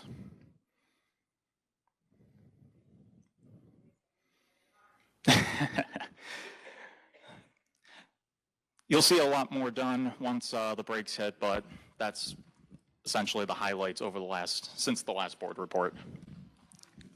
So sorry if you said it and I missed it, what's the occupy date for the maintenance barn?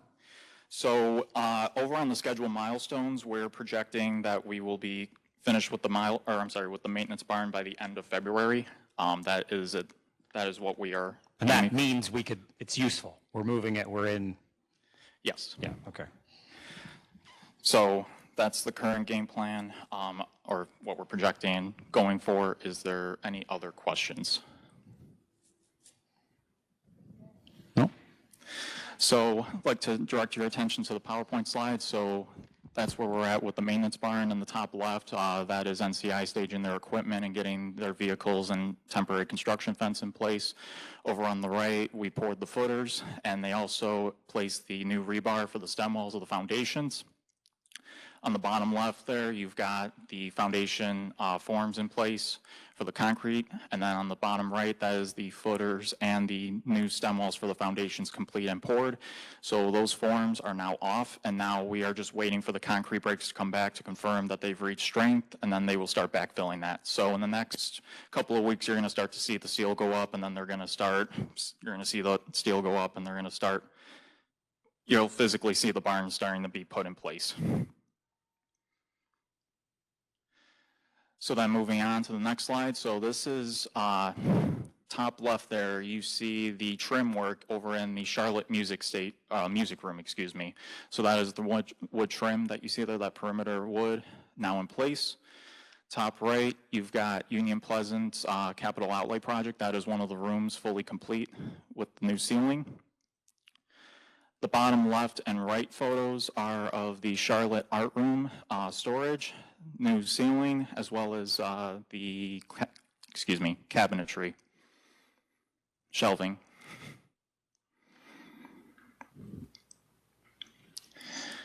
And then just a recap of the schedules. So for phase 3 and 4, we are now in SED review. We're in the queue, as I mentioned earlier. So that is now being reviewed by SED. So the idea being for phase 3, we will get approval come later this year, projecting roughly mid to late spring, and then phase 4, projecting SED approval towards the fall. And then just a schedule overview of the building conditions survey, as well as for the next referendum. Are there any questions?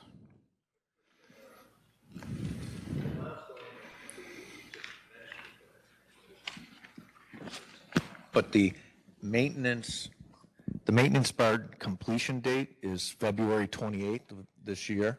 Yes. This barn? The one that with just the footer? Yep. You're going to have that whole thing done in 2 weeks? Is that right? They're pushing along, so it's Oh, okay. Yeah. But it says complete, like it's all done, wiring and everything, and. So their contract is only doing up to so much. They're putting it directly in the building and then some of the internal work. Oh, okay. All right. Oh, good. All right. Good job, then.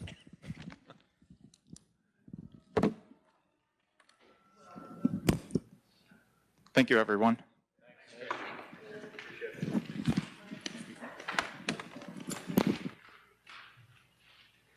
To our superintendent's report, Mr. Adams. Thank you, Mr. Flynn. Thank you, everybody. Thanks for your patience, and really appreciate the conversation that's been going on already today. Some things to talk to you about first, but let me just give a couple highlights. In this very space right here, just less than a week or a week and a half ago was a math bee that was astounding. It's right, not a spelling bee, but a math bee. And that was just one example of the Joy Value Connection that you see. And that was the work of so many adults and the enthusiastic participation of so many students as well. And I could go on. I could repeat the Willy Wonka Jr., Armour's Finding Nemo, the high school's 39 Steps. There's so much more than that, but all those things add to the lives of not only the students who are involved, but the staff who work with them and all of us who get to go see them and see just how involved and how changed the kids are from that, and changes us too. And it's just every day is a chance to see that in our schools. So I want to thank you for that. I want to talk. There's a few things to talk about tonight. One is the Google services that Mary had mentioned. We use as a district for teaching, learning experience, and for some operational things, lots of operational things. We use Google's basically suite of services. There's the Google Core services, many of which you know, Google Forms, Google Docs, Gmail, things along those lines. Then there's what we call the Google Additional Services. And basically there's been a challenge with some of those Google Additional Services, of which YouTube is probably the one that is most on our students' minds right now. And that is the fact that we cannot, the state's not been able to get student privacy agreements with those companies that are part of the Google Additional Services.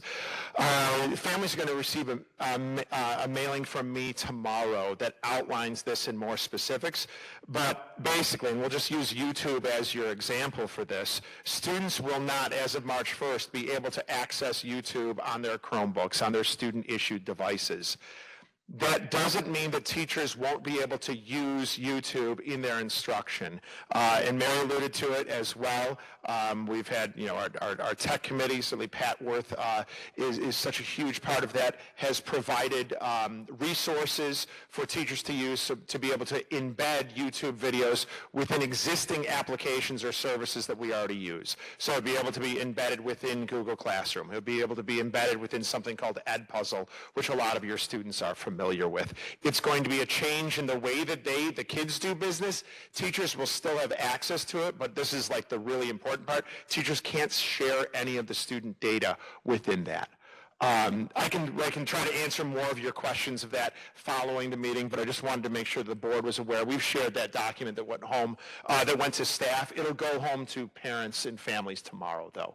Okay, so I just wanted to cover that. And I agree, there's been a great amount of foresight on the part of our technology crew to be able to sort of see around the corner of what needs to happen to make sure that instruction and learning experiences aren't unduly impacted by that. I want to talk to you about some of the things that we've shared with staff with regard to a lot of the news that's out there. One of the first things, and I want to say that I'm speaking for myself, I'm speaking as superintendent, I'm speaking as somebody who's representing the board right now and representing our district. There's concerns about what might happen to students of ours or families of ours that might be undocumented. All right, I want you to know that we abide by the fact and we recognize the fact that in 1982 there was a Supreme Court case called Plyler versus Doe, which said that undocumented students had the right to education under the Equal Protection Clause of the 14th Amendment. That's stuff that I wouldn't have been able to tell you 3 weeks ago. All right, quite honestly, but we've all been doing a lot of reading about that. And that Equal Protection Clause really matters. We also, I want to make sure that you understand that, that our registration process does nothing in terms of asking families about their immigration status. It doesn't touch that component at all. I want to make sure that people are aware of that. Another item to bring up, because there's all sorts of concerns about whether agents for immigration and customs might be coming to buildings. And yes, that was absolutely, that fear was absolutely real on the part of some and possibly many.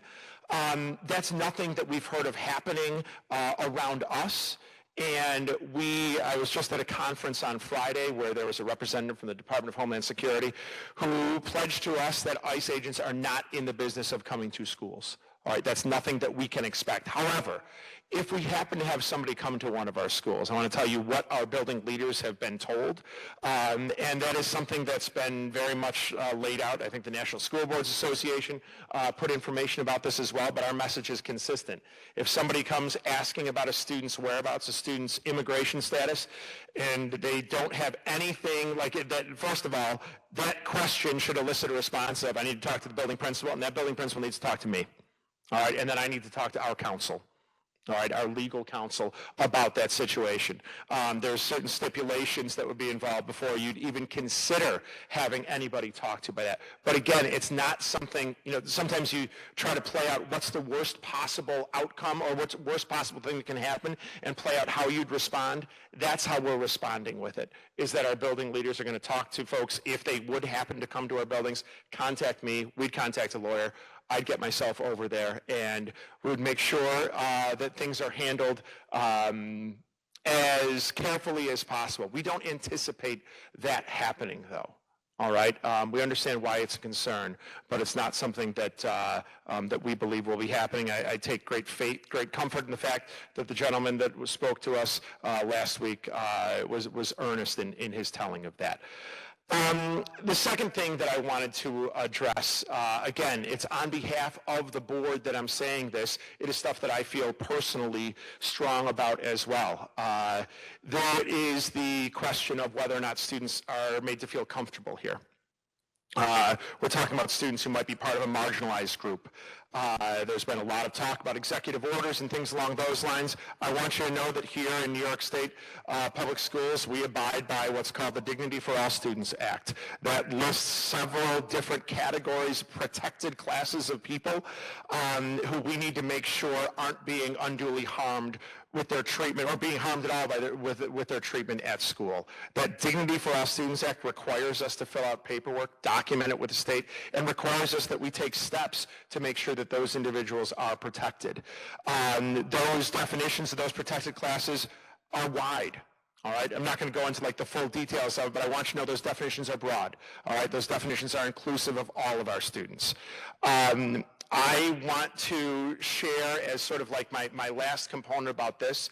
When I came to the district, in 2019, I spoke to students by grade level, and I spoke to students by their grade levels and mentioned the ideas of DASA, of protected groups. And there were students who came up to me afterwards and asked if they could start a club, and that club was going to be a club that looked out for the interests of kids who were marginalized. The members of our Board of Education at that time took that idea and took that club and said, yes, we want to have something like that at our middle school. We're not just going to keep it at the high school. We're going to have one at the middle school as a place for people to feel welcome. And that's, I think, the message that I want to send more than anything, is that this notion of welcoming and belonging is not something that's new with me by any stretch. This is something that our community of Hamburg puts out and shines with, and our board reflects that light, and you can't tell where the light is emanating from. But that is the purpose of this place, and that's what we are doing, and that's I'm proud to be sitting at the table with these folks today. So I wanted to address those items, and certainly, again, I'll be around. I will be around after if you want to talk. I'm not sure if you're going to want to stick around longer than that, but if you'd like to, I will be here, and certainly you can reach me in my office or via email or however works best for you. The finally component for me is about the executive budget. We heard about Governor Hochul's executive budget, which is a proposal. The executive budget is the executive budget. It's what is hoped to be passed by Governor Hochul when she presents it. But the executive budget includes like the foundation aid increase of 2%, which was the lowest increase you could. That's what we received. The free breakfast and lunch, I'm sure you've heard of that as well. And then the distraction-free schools, and that has to do largely, shorthand version, it's the cell phone policy. or internet-enabled devices, as it's described.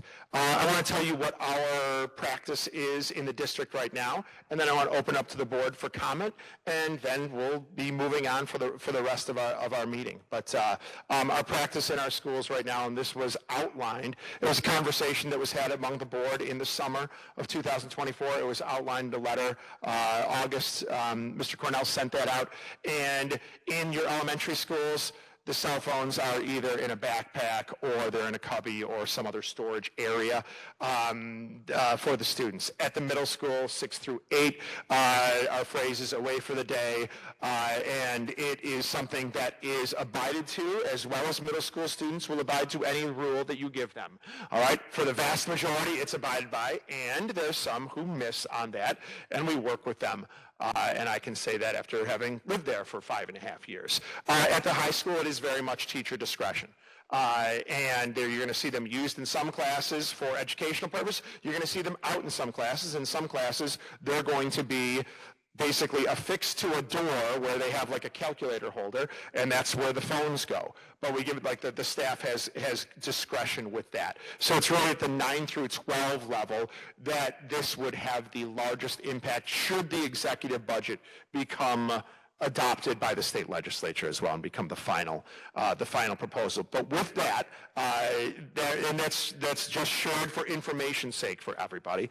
The board's certainly aware of it.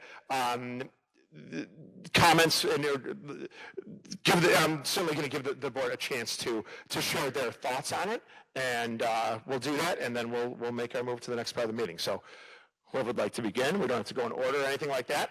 David is cat-like quickness for the microphone. Dave can't wait. I can't. I've been working on it. Did it beep yet? Okay, there we go. Hey, one thing I forgot to mention, this Thursday, NYSEG is having on Thursday, February 13th, at Casey Middle School, Halloween, East Amherst. But NYSEG, who has already come out in support of a cell phone ban statewide, is going to have Disconnected, it's called, West New York, convening. Join us for the impact of cell phones, social media, and technology on children's schools and learning. So if anybody wants to, that is Thursday, February 13th, this Thursday, and I have the information here. At the legislative meeting, real quickly, I said that the meeting just turned right to cell phones, and we discussed it for a very long time, most of the meeting. Most of what we discussed, I got some quick items here.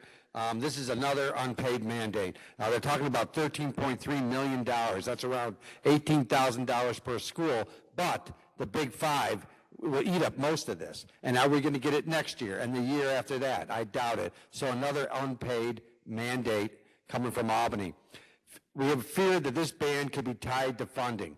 APPR all over again. And we remember what a disaster that was. So if this is tied to funding, if you don't follow, some sort of plan, that they're going to hold money back from us from foundation aid. And again, it's just another distraction to move the discussion away from funding and into the culture of cell phones and social media. The Grand Island members talked about angry parents at meeting. We all remember the parents with the COVID mask, right? It's going to be that all over again. People want to know, parents are going to be mad, and they'll be here at this meeting wanting to discuss that if there's a lockdown, there's an emergency, they want their students to be able to contact them. And they referred us to a story on WKBW.com, and she read some of the comments underneath it from parents, and most of them were militant and angry comments that no one is going to take away my child's phone. And again, how do you enforce this ban? We were at the speedboarding seminar. Ashley, Laura, and I, and Lackawanna gave a presentation about their cell phone ban. And it was very involved, very expensive, and it didn't really seem to work after they talked about it. At the meeting, the Lackawanna board member spoke up about her ban, and I said, your assistant principal said I chase cell phones all day long. I don't think that's what we want our principal doing is chasing cell phones all day long. She was really mad at me for saying this. She gave me the stink eye the entire meeting. And next meeting, I'm going to bring Mary with me in case she gets rough or something. But, you know, IEP students would be able to use their, I know you would. IEP students would be exposed. You know, they would still have their phone. We'd be exposing, i.e., you know, bullies might try to use their phones. ELL students have translators on their phones. I know, no, these are other districts. Some districts like Lake Shore put hall passes on the phones. You know, cell phones monitor diabetes. This was brought up. You know, this ban cannot stop bullying because students have their phones after school. And the Grand Island. And so Dr. Graham from Grand Island, you might have seen the letter that he wrote against the school band. And so tomorrow, as they head to Albany, they're going to bring with them this letter to talk about taking control away from the local schools, that maybe a program to educate parents is better, and to take away the administrative burden that this ban would cause. And so they have, I don't know if y'all got this letter from the Erie County Association of School Boards, but, you know, they were trying to stay neutral until this meeting when the discussion turned to cell phones, like the entire meeting. Frontier, other districts are having stakeholder meetings, trying to get ahead of this and talking about if this is put into effect, you know, how they would handle it, what they would do. So I realize it's early, but I think we have to get ahead of it, just like the other school districts, and get an idea of what we would do, or just get an open discussion with teachers and other stakeholders on what their opinion is, and, you know, and is it really a problem? And if it is, what we would do about it. I love that you gave this to me. Because you know it's coming. Yeah, I know. So you brought up a lot of interesting points, and you said them in a way that sounds really scary. But I've been following this for a long, long time, and I've already sent you a bunch of details about this, so you were prepared to have some conversations. The mandate or the proposal isn't actually done yet. It's on her desk. It's still being deliberated, but the content of it isn't necessarily a situation of, we want you to do this. It is, here's all of the evidence that having these internet-enabled devices facilitates distraction. It facilitates all of these issues in schools. It has a tendency to highlight discrepancies, so class discrepancies, the haves and the have-nots. It can sometimes enable bullying, fights, and I'm not saying that happens in Hamburg. There's all of this evidence and data that is nationwide, that this is ultimately teachers are fighting for attention. It's an attention economy, right? There's boatloads of evidence that these are not good for students in a classroom setting. So the governor's gone, you know what, we're going to do what we can to kind of level the playing field for our teachers so that our students can be successful. Districts, I'm going to ask that you figure out how to best implement this. It reminds me a lot in how in higher education you have different regional accreditors that say, here are the standards we need you to follow, figure out how to follow them and go about it. It's very much left to the districts to figure out how to implement. It's that they need to implement them. And I know that you are concerned about funding, obviously. Obviously, I think a lot about how we are funded and where that money comes from. So, but one of the things that I am heartened by is that I'm really surprised to hear that there is so much concern coming from some of the regional areas, because when I pose this question more broadly in New York, you're not getting the same kind of like, people are like, yeah, obviously we got to do this. Like the data's there. People are starting to do this even without a mandate.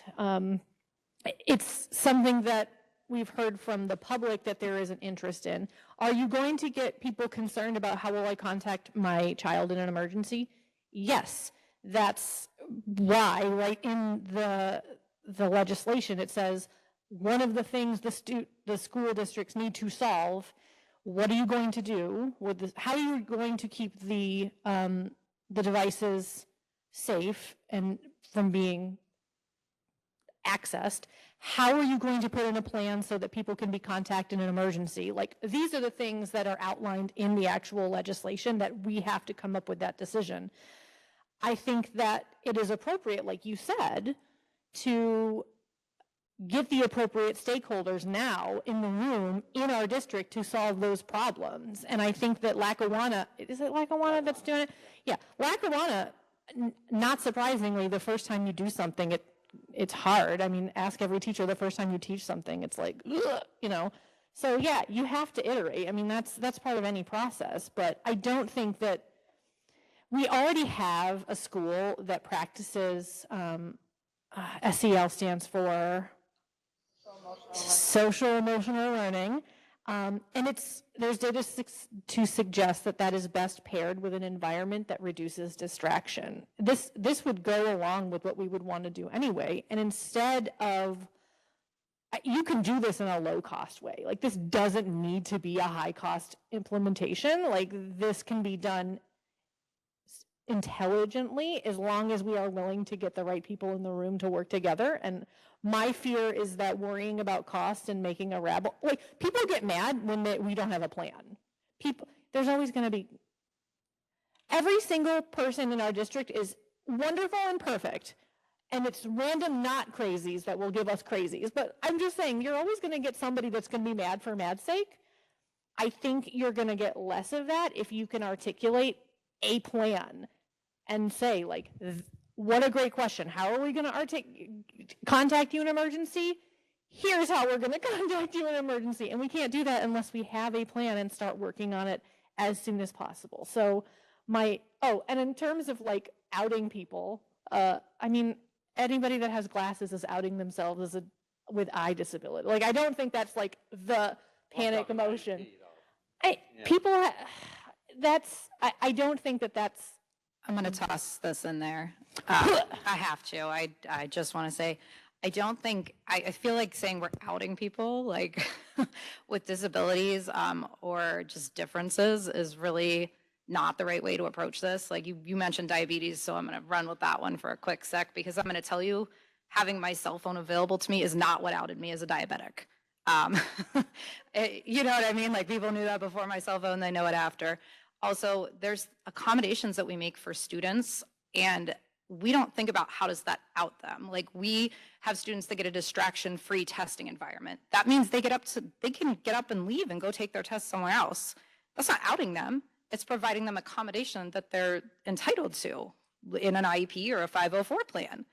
You know, the same thing's going to apply for students that get those phones, and those students aren't going to want to be like, if I'm the diabetic in the classroom, I'm not going to be like, oh yeah, I want to get on my phone and scroll YouTube so everybody knows I'm different. I'm going to keep my phone in my pocket until I need it. And that's what we're going to encourage those students who are able to use their phones to do, is use them for what they're designed to be used for. And this fear of outing people over being able to have a cell phone, I think you're opening a rabbit hole to say, like, what does the accommodation we're giving a student, like, do to them in front of their classmates? I just don't think it's a road we want to go down with.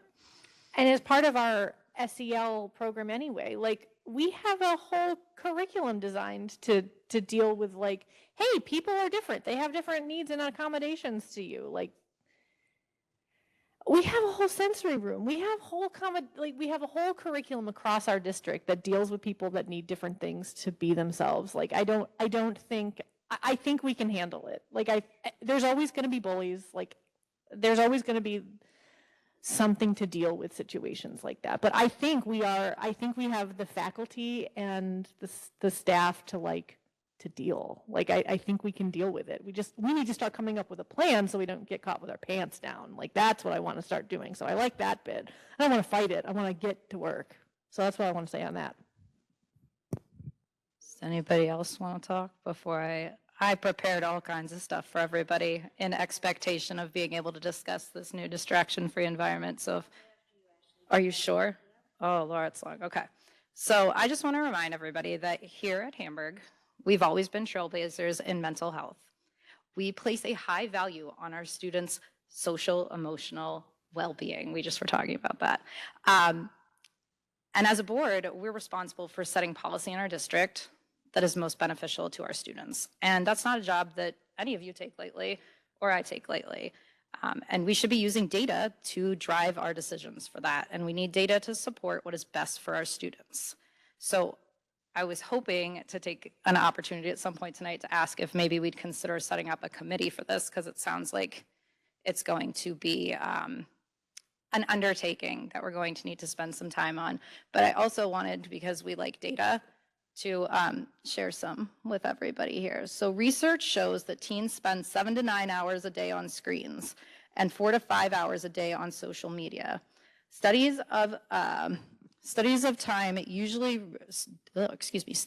routinely find that the average teen reports spending more than 7 hours a day on screen-based leisure activity, not including school and homework. A third of teens say they are on one or more major social media sites almost constantly. 45% of teens report that they use the internet almost constantly. This means that they're spending about 16 hours a day, 112 hours a week, in which they're not fully present in doing whatever is going on in what's going on around them. We are trying to educate students here. The constant buzzing is causing attention fragmentation. I mean, I've been out in schools, I observe student teachers for my job, and I'm watching students like their pockets buzzing, and I'm watching these kids in the rooms, and they're not paying attention to this. Even if they're not getting the phone out, they're like, you can tell they're distracted, wondering, what is that? Who is that? What could that be? And I think we all want what is best for our students, so we should be collecting this data, seeing what our parents want, seeing what our teachers want. I mean, New York State has showed, we've come back, New York State Teachers Union, saying that they want a distraction-free environment. We'd be remiss to not discuss what people are telling us based on a few fears. And I'm not expecting us to rewrite policy tonight or next month, but we have a mandate that is potentially out there. And even if we don't, we're trailblazers here. Why would we not take the time to consider what is best for our students, what data is showing is best for our students? I think it's really important that we at least have those discussions. I know it's hard. I know there's going to be people that get mad, and I know there's going to be some hiccups in the road like Dave presented. Like, what are we going to do with that? But that's why we have lots of great minds. We're going to come together around the table, think about the challenges, think about solutions, and think about option A, B, and C and what that might look like for us. So I'll end with, hopefully we can start a committee to gather like data from our stakeholders and talk about what our plans could look like. I'll pass that over. So you said a couple things there. I agree that Hamburg Central, we're trailblazers in a lot of different ways. And the thing that we want our students to thrive upon the most is that joy, value, and connection piece. I think that comes from the incredible teachers that we have, the relationships and the connections that they're able to develop with support staff and all across the board. It shows in our region scores. It shows in all of the activities and different offerings that we have for our kids. I'm of the mindset that I don't ever want to be, I don't want to micromanage our teachers in any way, shape, or form. And I feel like the teachers should have the autonomy to do what they want to do in their classroom, particularly at the high school level. I also think that we talk all the time about, you know, when our kindergartners come in, we talk about what year it is that they're going to be graduating and what's going to be coming around the bend, and we want them to be able to adapt to what's happening in society. And we are in this technical field. My kids grew up in the age when social media came about. I want to be able to show our kids how to adapt to that, when phone use is appropriate, when it's not appropriate, because it is part of our culture right now. I think that our teachers now do an incredible job of, they all have different policies that they use within their classroom at the high school. I think that also helps students know that they're going to have different expectations in different places that they go. When I hear the word ban, it immediately puts me on edge. So I want our kids to have all those relationships and connections, and I know that, we're talking about data, but there's a lot of things that go into data besides just numbers. And I think that our teachers know our kids best, and that they're able to make the decision that's best for them in their day-to-day classrooms. Anything? Okay.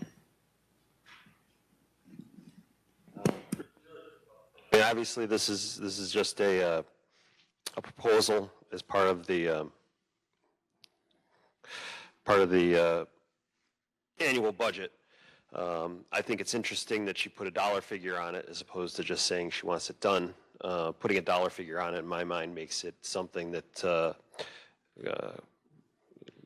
is one of the chess pieces on the board for the budget. So something that can be put on, put off. NYSBA, as a reminder, NYSBA's position on this is that there should be local control, and that's what they're pushing for, which tells me this is obviously not a done deal. I mean, my feeling on cell phones, I have a 17-year-old, he has a phone. I agree with Laura. I mean, we're teaching young adults here. They're going to be going from, we want to think that we're preparing kids for the next step. Cell phones are going to be part of that. We use them in work. In colleges, they're going to use them more as a learning device or or for organization in college. I think taking that away is not necessarily our leading them down the best path. I think empowering teachers to make sure that they are engaging with students. If you have engaging teachers, the kids will be engaged. I do not want to see spending a lot of time with teachers, which I think are going to, or administrative staff trying to chase down cell phones. We couldn't really enforce a hat ban, let alone trying to get a cell phone. I mean, I wouldn't disagree that maybe it's something that needs to be talked about deeper, but I'd be very hesitant of just having an out-and-out ban. I like what we do right now with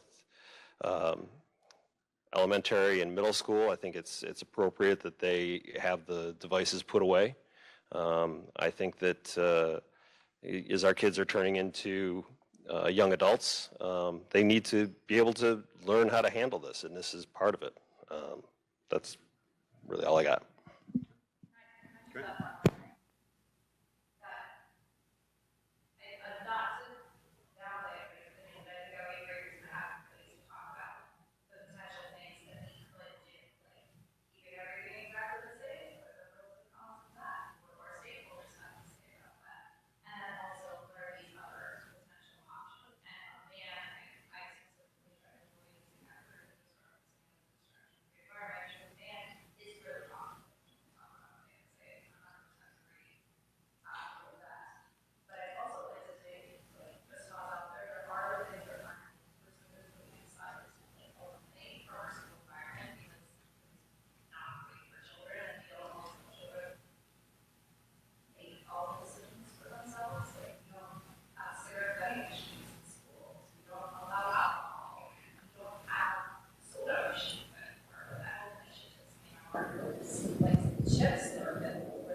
Which seemed good at the time, but that was not the case.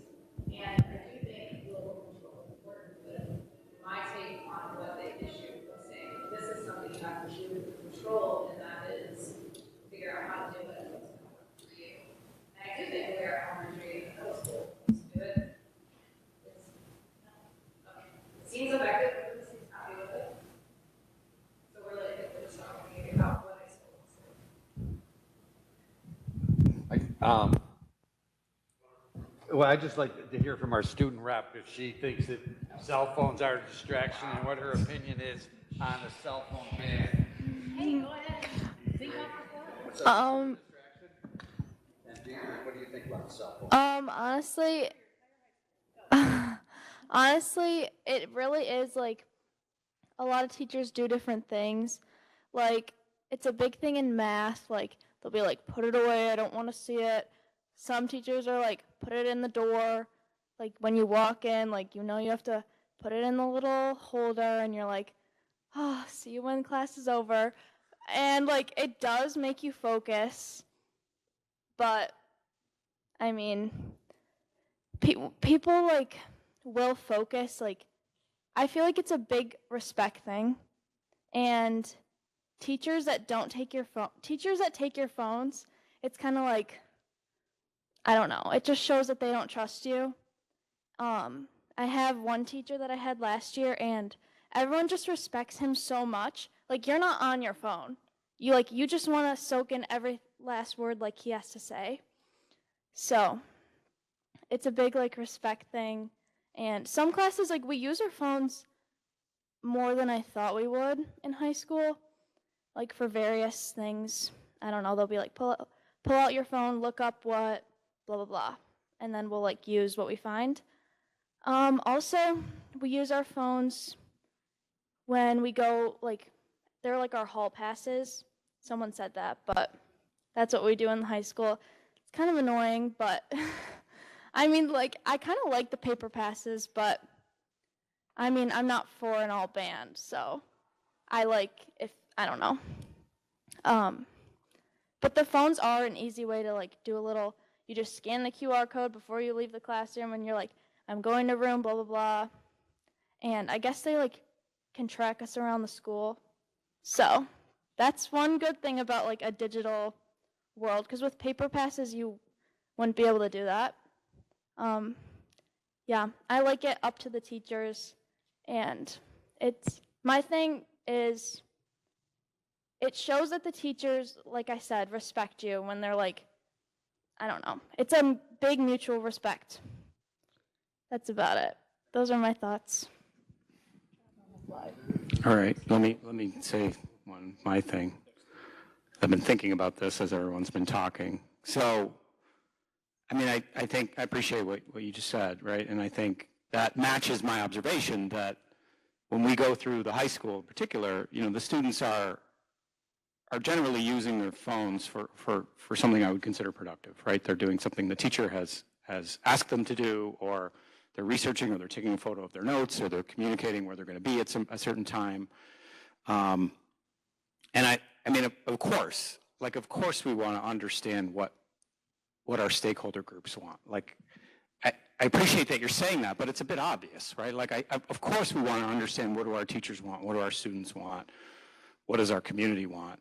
But I think in asking that, we have to think about what are we going to do with what we find, right? Like, I think we can probably all agree we're not going to hear from 100% of our teachers say, yeah, I want cell phones gone, right? We're not going to hear that. And we're not going to hear from 100% of our teachers saying, oh yeah, the kids should be able to use them whenever they want. And the same goes for all of our stakeholder groups, right? So we have to ask ourselves, what are we going to do? Like, if 20% of our teachers want phones in their classrooms, are we going to take them away?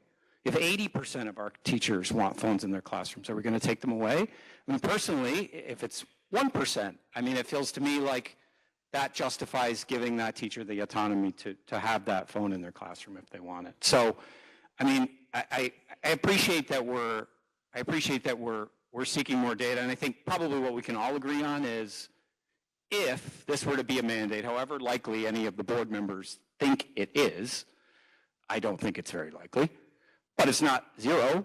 So yeah, we should probably be prepared with what does that look like in our high school on the 1%, 10%, 0.101% chance that it's going to happen. I mean, sure, it seems like it's a good planning exercise. I guess I would defer to Mr. Adams as to whom should be engaged in that discussion and for Mr. Adams to bring to us some type of a recommendation for a plan that we would or would not enact based on the feedback we receive. Sounds good. Did you want to say, can we do it? Yeah. Just. Away.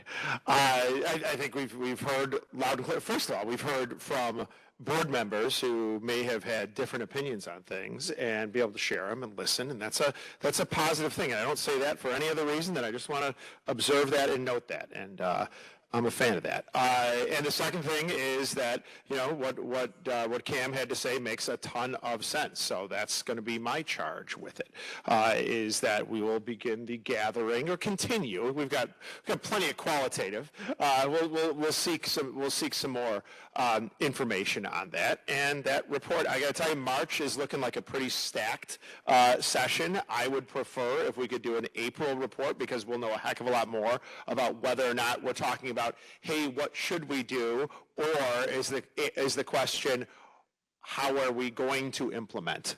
Because we should have some more clarity on that by the April meeting. That would be just what I would have to say, and that's something that that certainly can be, we can communicate about that another time too.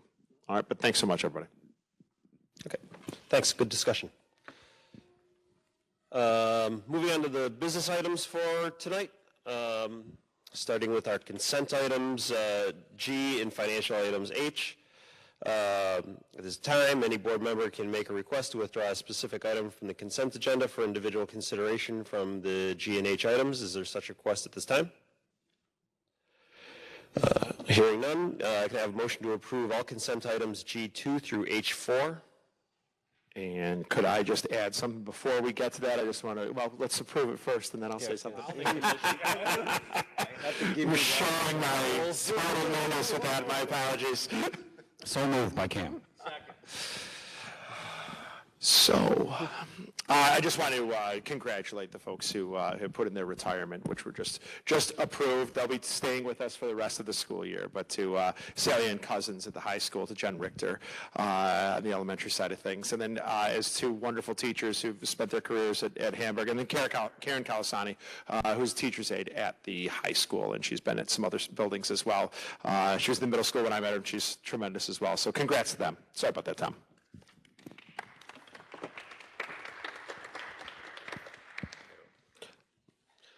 All in favor? Opposed? Item passes. Moving on to our action items. Action item I1, going to have a motion to approve the affiliation agreement between Hamburg Central School Districts and the University of Buffalo School of Psychology for psychologist interns effective January 5th, 2025 through January 4th, 2030.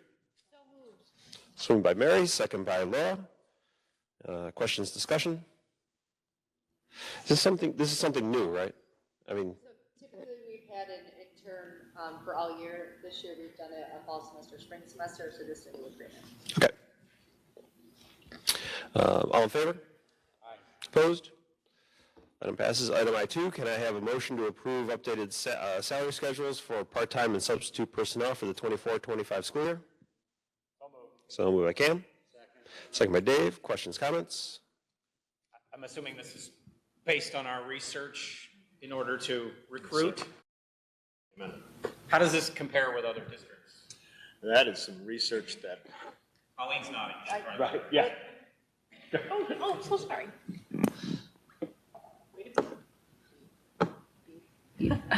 We're very competitive. So one of the things that we make sure we do is make sure our sub rates are competitive. What you'll see on this is a change that we have a retired nurse sub that will get paid an additional amount of money. And then we also have a cook manager is the other big change that will get $20 an hour. So those are the two changes from when it was originally approved in July, but we are competitive with our sub rates for sure. Thank you. Any other questions, comments? All in favor? Opposed? Item passes. Item I3, can I have a motion to approve upon the recommendation of the superintendent a settlement agreement with Goldberg Segala LLP in regards to a CVA case against the district as listed? So moved by Laura. Second by Ashley. Questions, comments? All in favor? Opposed?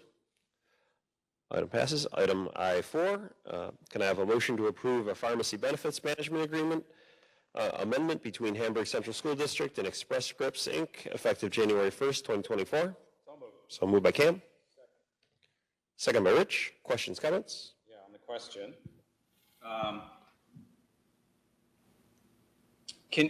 Can someone just sort of walk me through the process? I mean, this is a challenging one to read. So can someone just walk me through the process for reviewing changes and assessing the impact as we renew these agreements? I'm going to defer directly to Ms. Youngberg on that. Christine. Yeah, they worked their way into the middle of the room somehow.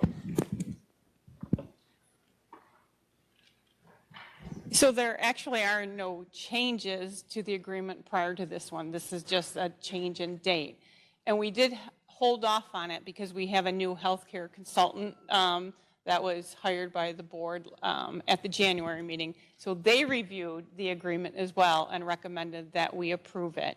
And then as they work through the year with us, if they see anything that needs tweaking, then they will bring it to Express Scripts for the next agreement.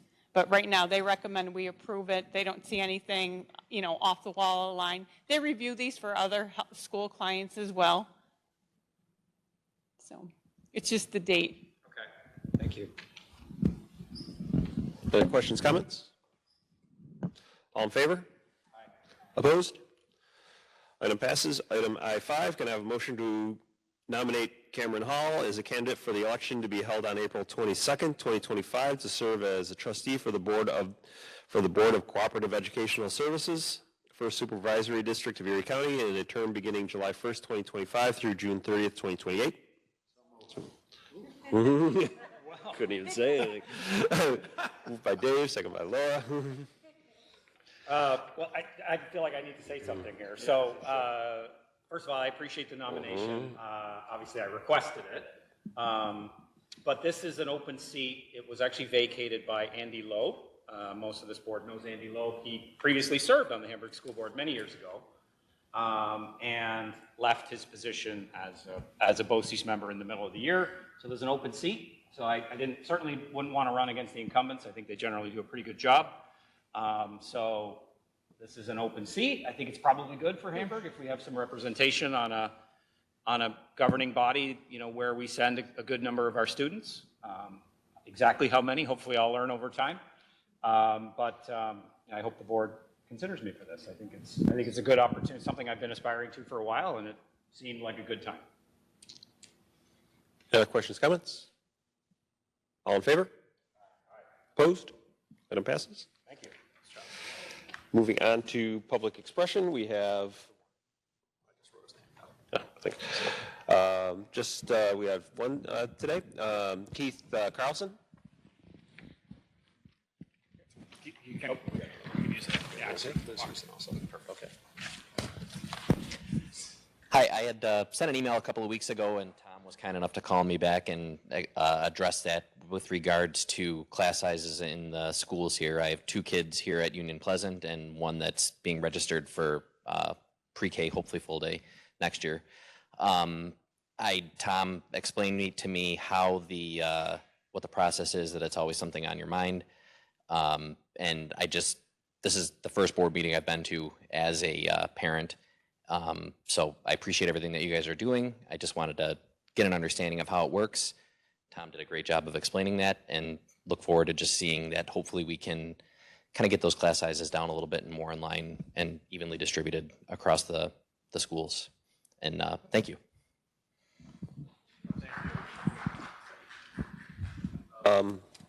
Sorry, we got one other one. Liz Hewson.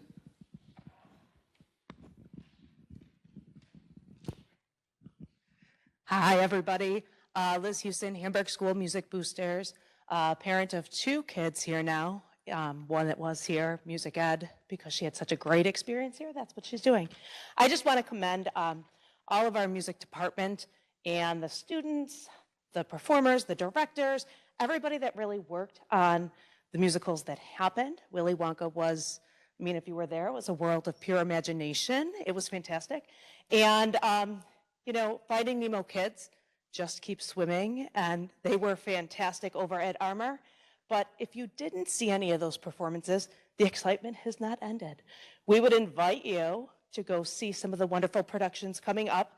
Charlotte Avenue's Magic Treehouse, they have 2 shows of The Night at Dawn, March 19th and 20th. Boston Valley has the Jungle Book Kids, March 26th.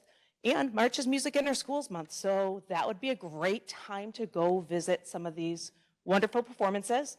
Union Pleasant's Crisis on the Canal is April 29th, and I think you saw some of those kids earlier. I had to sneak out for another meeting for a little bit, but if you didn't know, the Erie Canal has a big anniversary coming up, so I think, you know, Union Pleasant is just ready for that ahead of time. It's a big preview for that. So I think it's 250 years, something. Something. Yeah. So, yeah, big deal. So come out and see that one. And of course, the high schools play Mary Poppins May 2nd and 3rd. These productions, you know, my kids have been in all the drama productions, Big Music Kids.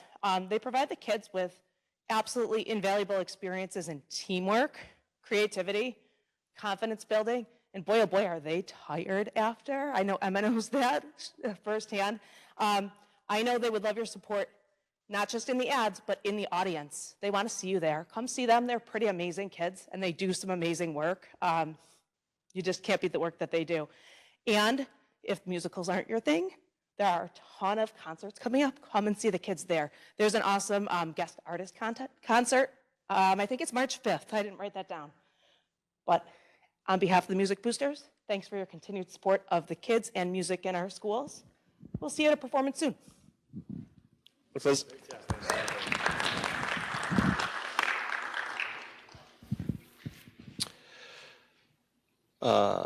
Seeing as that no other business for the board this evening, that was our last person for public expression. Looking for a motion to adjourn. So moved by Ashley. Second by Rich. All in favor? Aye. Opposed? Item passes. Thanks, everybody.